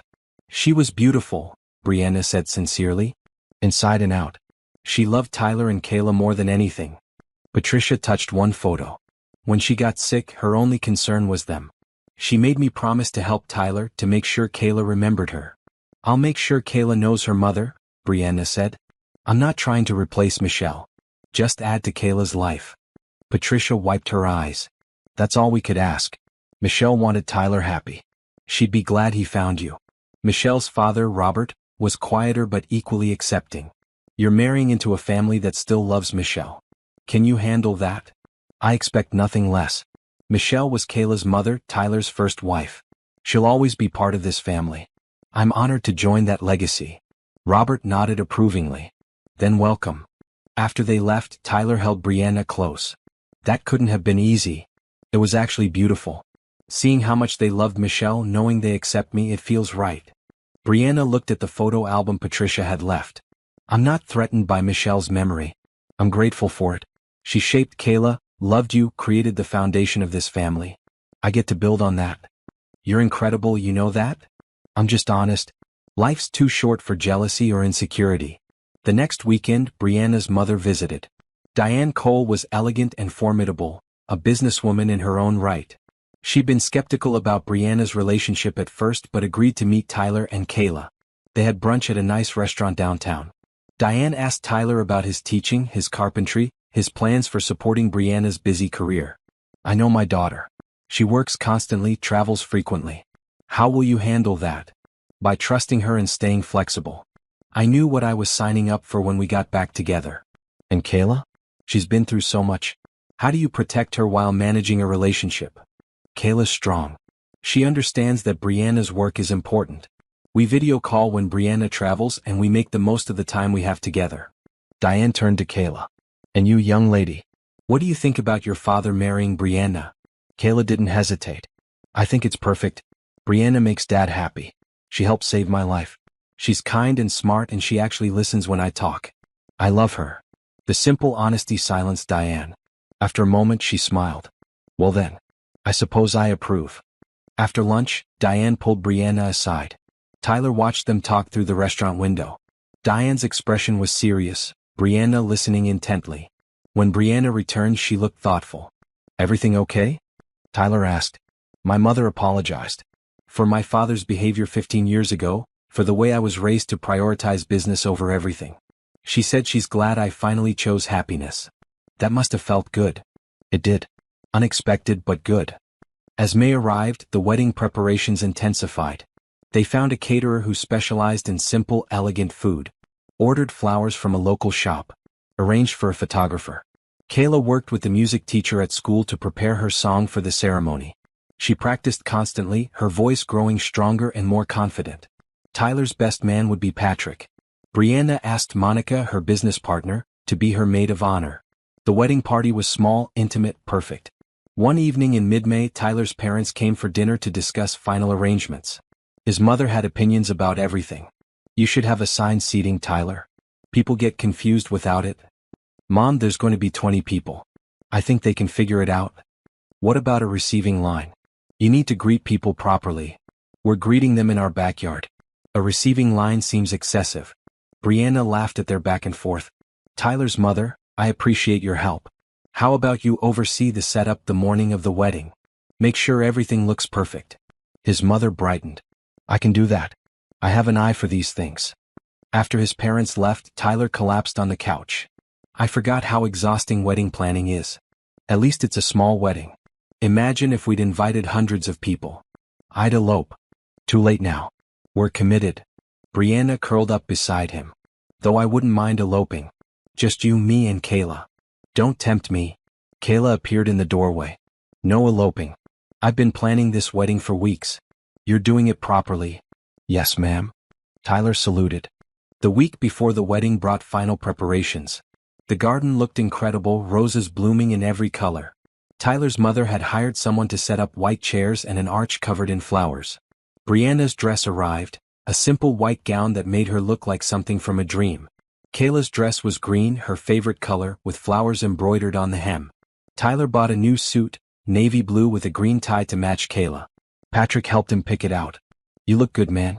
Almost as good as you looked at your first wedding. Thanks, I think. I'm just saying you clean up nice. Brianna's lucky. I'm the lucky one. The night before the wedding, Brianna stayed at Monica's house. Tradition dictated they shouldn't see each other before the ceremony. Tyler and Kayla had the house to themselves. Are you nervous, Dad? Kayla asked over pizza. A little. Excited mostly. Do you think Mom's watching? Like, from heaven or wherever? I like to think so. And I think she's happy. Me too. Kayla smiled. Tomorrow's going to be perfect. Tyler couldn't sleep that night. He lay in bed thinking about the journey that had brought him here. From loving Michelle to losing her, from reconnecting with Brianna to building a new family. Life was strange, unpredictable, sometimes cruel. But also beautiful, full of second chances and unexpected grace. He fell asleep thinking about tomorrow, about vows and promises and forever. The wedding day dawned clear and sunny, perfect weather. Tyler's mother arrived at dawn to supervise setup. Chairs were arranged facing the rose garden. The flower arch stood ready under the oak tree.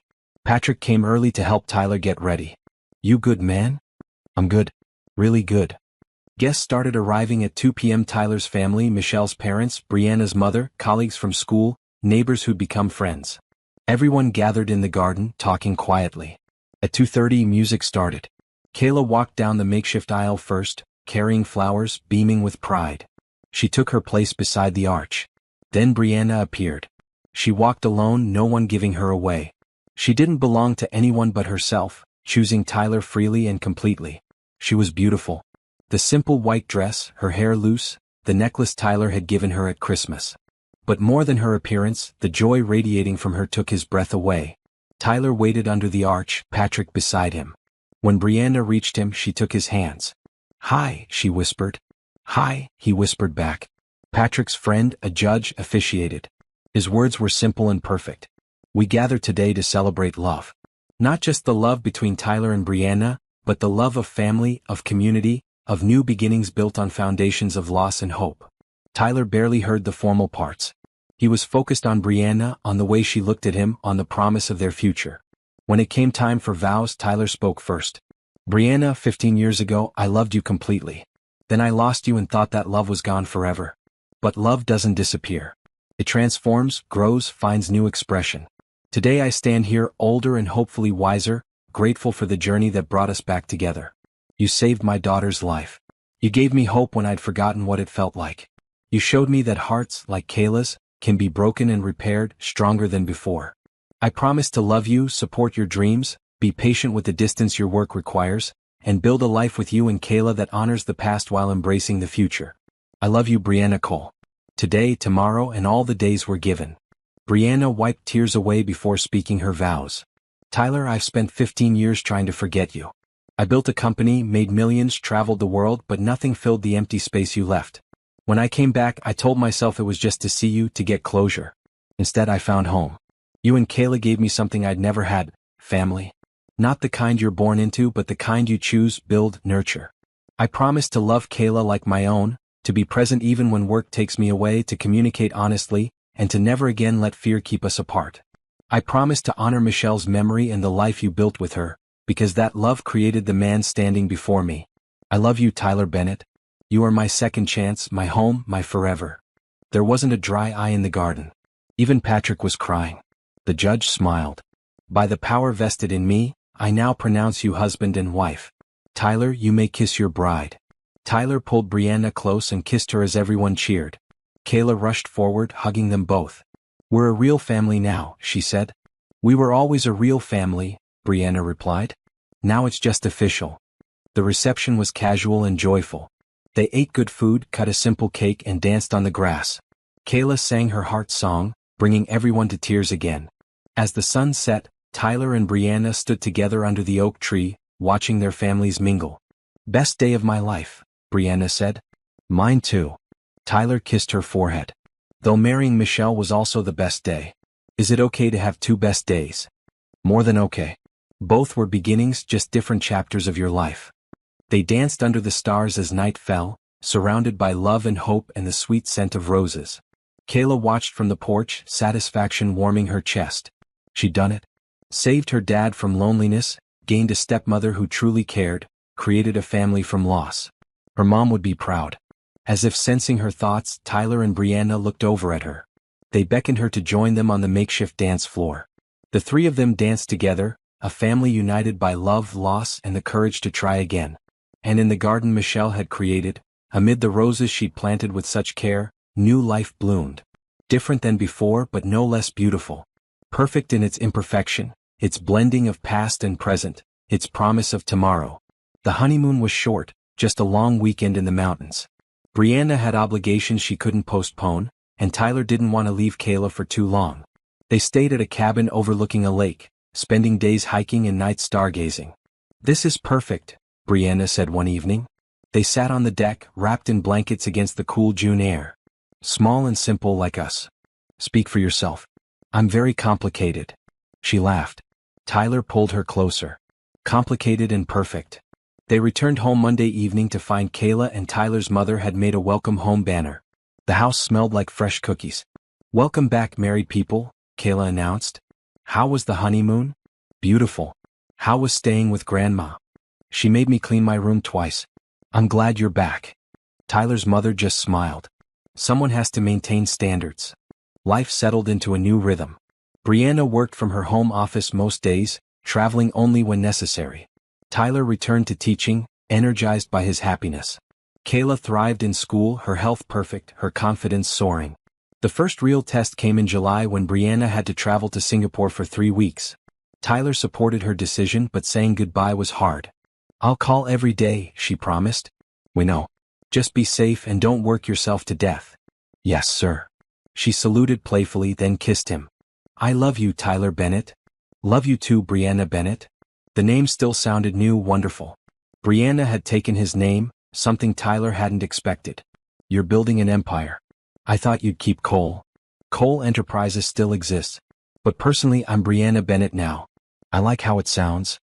Those 3 weeks were difficult but manageable. Video calls kept them connected. Kayla showed Brianna her latest artwork, Tyler shared funny stories from his summer school class.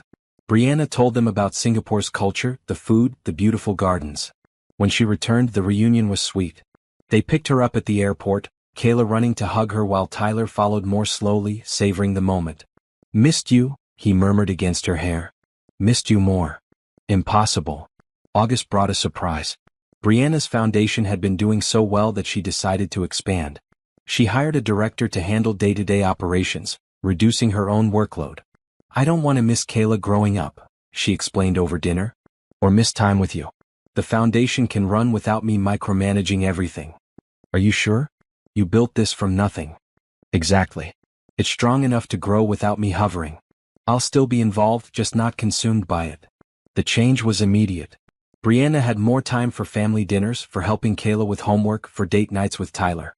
She looked lighter, happier, more present. In September, school started. Kayla entered 7th grade, more confident than ever. She joined the choir, tried out for soccer, made new friends. Her surgery scar had faded to a thin line she wore proudly. "It reminds me I'm strong," she told Tyler. "That I survived something hard." Tyler's classroom filled with new students. He introduced them to history with passion, making the past come alive. Several times, students stayed after class asking questions, drawn by his genuine enthusiasm. Patrick teased him. "You're like a new man. The power of love or whatever." "Or whatever." "Very romantic, Pat." "Hey, I'm a math teacher. Romance isn't my specialty." In October, the Cole Medical Foundation held a gala fundraiser. Brianna insisted Tyler and Kayla attend. Kayla wore a beautiful blue dress, excited to see the organization that had saved her life. At the event, Brianna gave a speech about the foundation's impact. She mentioned Kayla specifically, calling her up to the stage. "This is Kayla Bennett. A year ago, she needed life-saving heart surgery her family couldn't afford. The foundation covered every expense. Today she's healthy, thriving, living proof of why this work matters." Kayla spoke into the microphone, surprisingly composed. "Thank you to everyone who donates to this foundation. You didn't just save my life. You saved my dad from having to choose between his daughter and financial ruin. You gave us hope when we had none. I'm forever grateful." The crowd gave a standing ovation. Tyler cried, overwhelmed by his daughter's strength and grace. That night, after Kayla was asleep, Tyler and Brianna talked in bed. "She's incredible," Brianna said. "So articulate and brave. She gets that from her mother. Both of them." Tyler kissed Brianna's forehead. "Thank you for giving her that platform. She deserved recognition. And the foundation needed a face, a reminder of why we do this work." November brought Thanksgiving again. This year they hosted at their house. Tyler's family, Michelle's parents, Brianna's mother, Patrick and his family, all crowded around the dining table and extra card tables set up in the living room.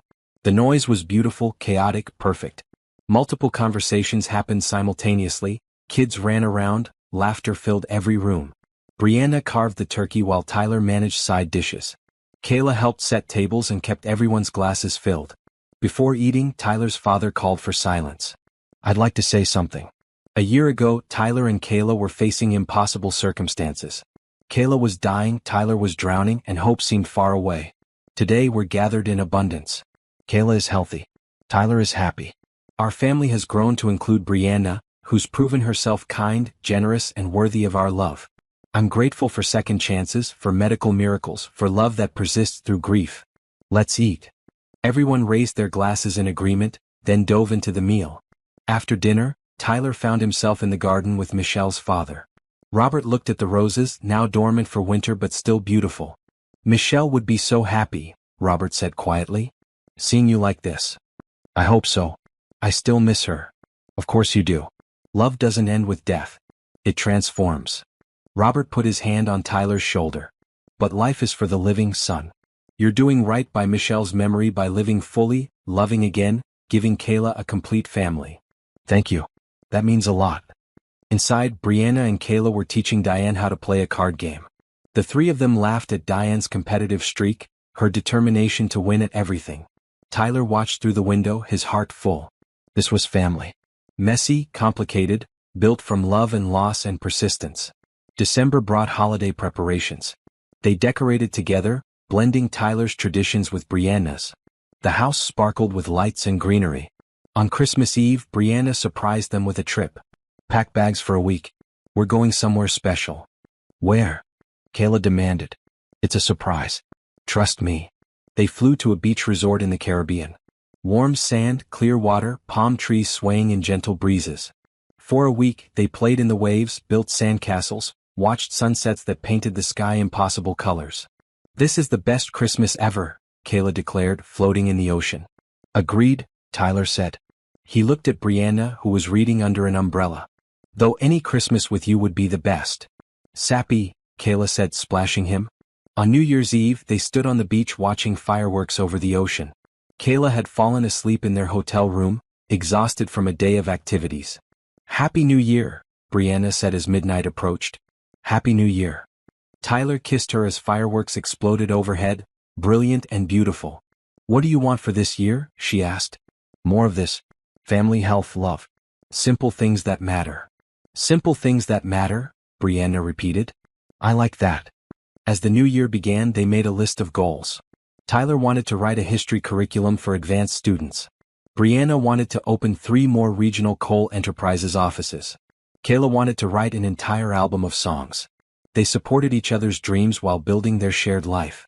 January brought Tyler's vice principal promotion, recognition for his years of dedicated teaching. The raise helped financially, easing stress about future expenses. Brianna's company continued expanding, her reduced involvement proving wise. The new director ran things smoothly, calling Brianna only for major decisions. Kayla's album project consumed her free time. She wrote songs about everything: her surgery, her mother's memory, her father's love, her stepmother's kindness. Her voice grew stronger with practice, mature beyond her years. In February, on the anniversary of Kayla's surgery, they visited Dr. Johnson for a checkup. The surgeon smiled seeing Kayla's healthy glow. "Your heart is perfect, strong and healed. I couldn't ask for better results." "Thank you for saving my life," Kayla said sincerely. "That's what I do. But you did the hard part. You survived, recovered, thrived." Dr. Johnson signed the discharge papers. "You don't need to see me anymore. Just regular checkups with your normal doctor." The news felt like closure, the final chapter of that difficult year closing. That evening they celebrated at Kayla's favorite restaurant. Afterward, sitting in the garden despite the February chill, they reflected. "A year ago I thought I'd lose you," Tyler told Kayla. "Today you're perfectly healthy, happy, creating art. It's a miracle." It wasn't just miracle. It was Brianna. Kayla looked at her stepmother. "You saved me. Everything good in our life started when you came back." Brianna hugged Kayla. "You saved me too. Both of you. I was successful but lonely, accomplished but empty. You gave me family, purpose, love. That's everything." They sat together as stars emerged, three people bound by love and circumstance and choice. Spring arrived, bringing new growth to Michelle's garden. The roses bloomed spectacularly, more beautiful than Tyler remembered. He and Brianna spent weekends gardening, planting new varieties alongside the original ones. "It's perfect," Brianna said, surveying their work. "A living memorial that keeps growing." "Like us," Tyler observed. "Like us," she agreed. In April, Kayla's school held its spring concert. She performed 3 of her original songs, her voice clear and powerful. The audience gave her a standing ovation. After the concert, several parents approached Tyler and Brianna. "Your daughter is incredibly talented. Has she considered recording professionally? She's 13. Let's focus on school for now." But the seed was planted. Kayla's talent was undeniable. The question was how to nurture it without overwhelming her. That night they discussed it as a family. "I don't want to be famous," Kayla said. "I just want to write songs and share them. Fame seems exhausting." "Then we keep it small," Brianna suggested. "Maybe record an album just for friends and family. Let you create without pressure." "I like that idea." They hired a local studio, nothing fancy. Over the next months, Kayla recorded 12 songs. Her voice, her words, her heart poured into each track. Tyler listened to the final album with tears in his eyes. His daughter had transformed pain into art, loss into beauty, survival into celebration. "I'm so proud of you," he told her. "Thanks, Dad. I learned from the best." Summer arrived with Tyler and Brianna's first anniversary approaching. They planned a quiet dinner, just the two of them, while Kayla stayed at a friend's house. But Kayla had other plans. She worked with Tyler's mother and Patrick to organize a surprise party in the garden. When Tyler and Brianna came home expecting an empty house, they found it filled with loved ones. "Surprise!" Kayla yelled. "Happy anniversary!" The party was perfect. Food, music, laughter. Everyone who'd been at their wedding returned to celebrate their first year of marriage. Tyler's mother made a toast. "To Tyler and Brianna. May you have many more years of happiness, health, and love." "Hear, hear," everyone echoed. Later, Tyler and Brianna snuck away to the oak tree, watching the party from a distance. "This year has been incredible," Brianna said. "Best year of my life. Well, tied with the year I married Michelle and the year Kayla was born. You're allowed multiple best years. Life isn't a competition." "Good point." Tyler kissed her. "Here's to many more best years." "Many more," she agreed. They rejoined the party, dancing with Kayla, talking with friends, soaking in the joy of the moment. As night fell and guests departed, the 3 of them sat in the garden. Kayla had given them a gift, a framed photo of the 3 of them from the wedding day. "For your wall," she said. "So you always remember." "We won't forget," Tyler promised. "I know. But photographs help."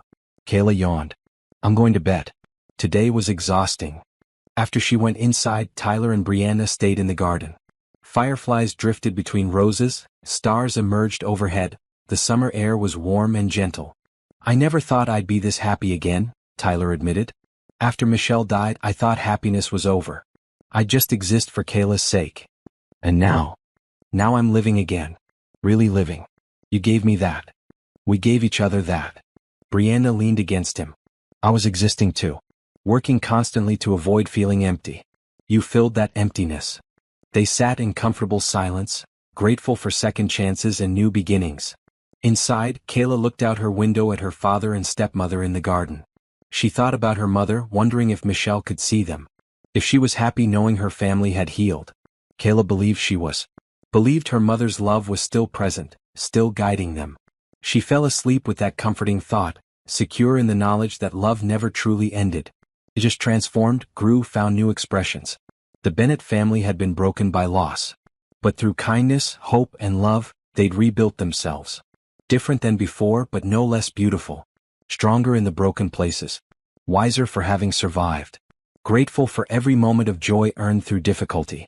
Their story wasn't about forgetting the past or replacing lost love. It was about honoring memory while embracing the future. About recognizing that hearts, like Kayla's, could be damaged and repaired, emerging stronger than before. Tyler held Brianna close under the stars, in the garden his first wife had created, building a life with his second wife, raising a daughter who knew she was loved by two mothers. Life had brought him full circle, from love to loss to love again. And standing there in the warm summer night, Tyler Bennett finally understood Michelle's final gift. She taught him that love didn't diminish with sharing. That new love didn't erase old love. That the human heart, remarkable and resilient, could expand infinitely. He'd loved Michelle completely. He loved Brianna completely. Both were true. Both were real. Both mattered. And that was the greatest miracle of all.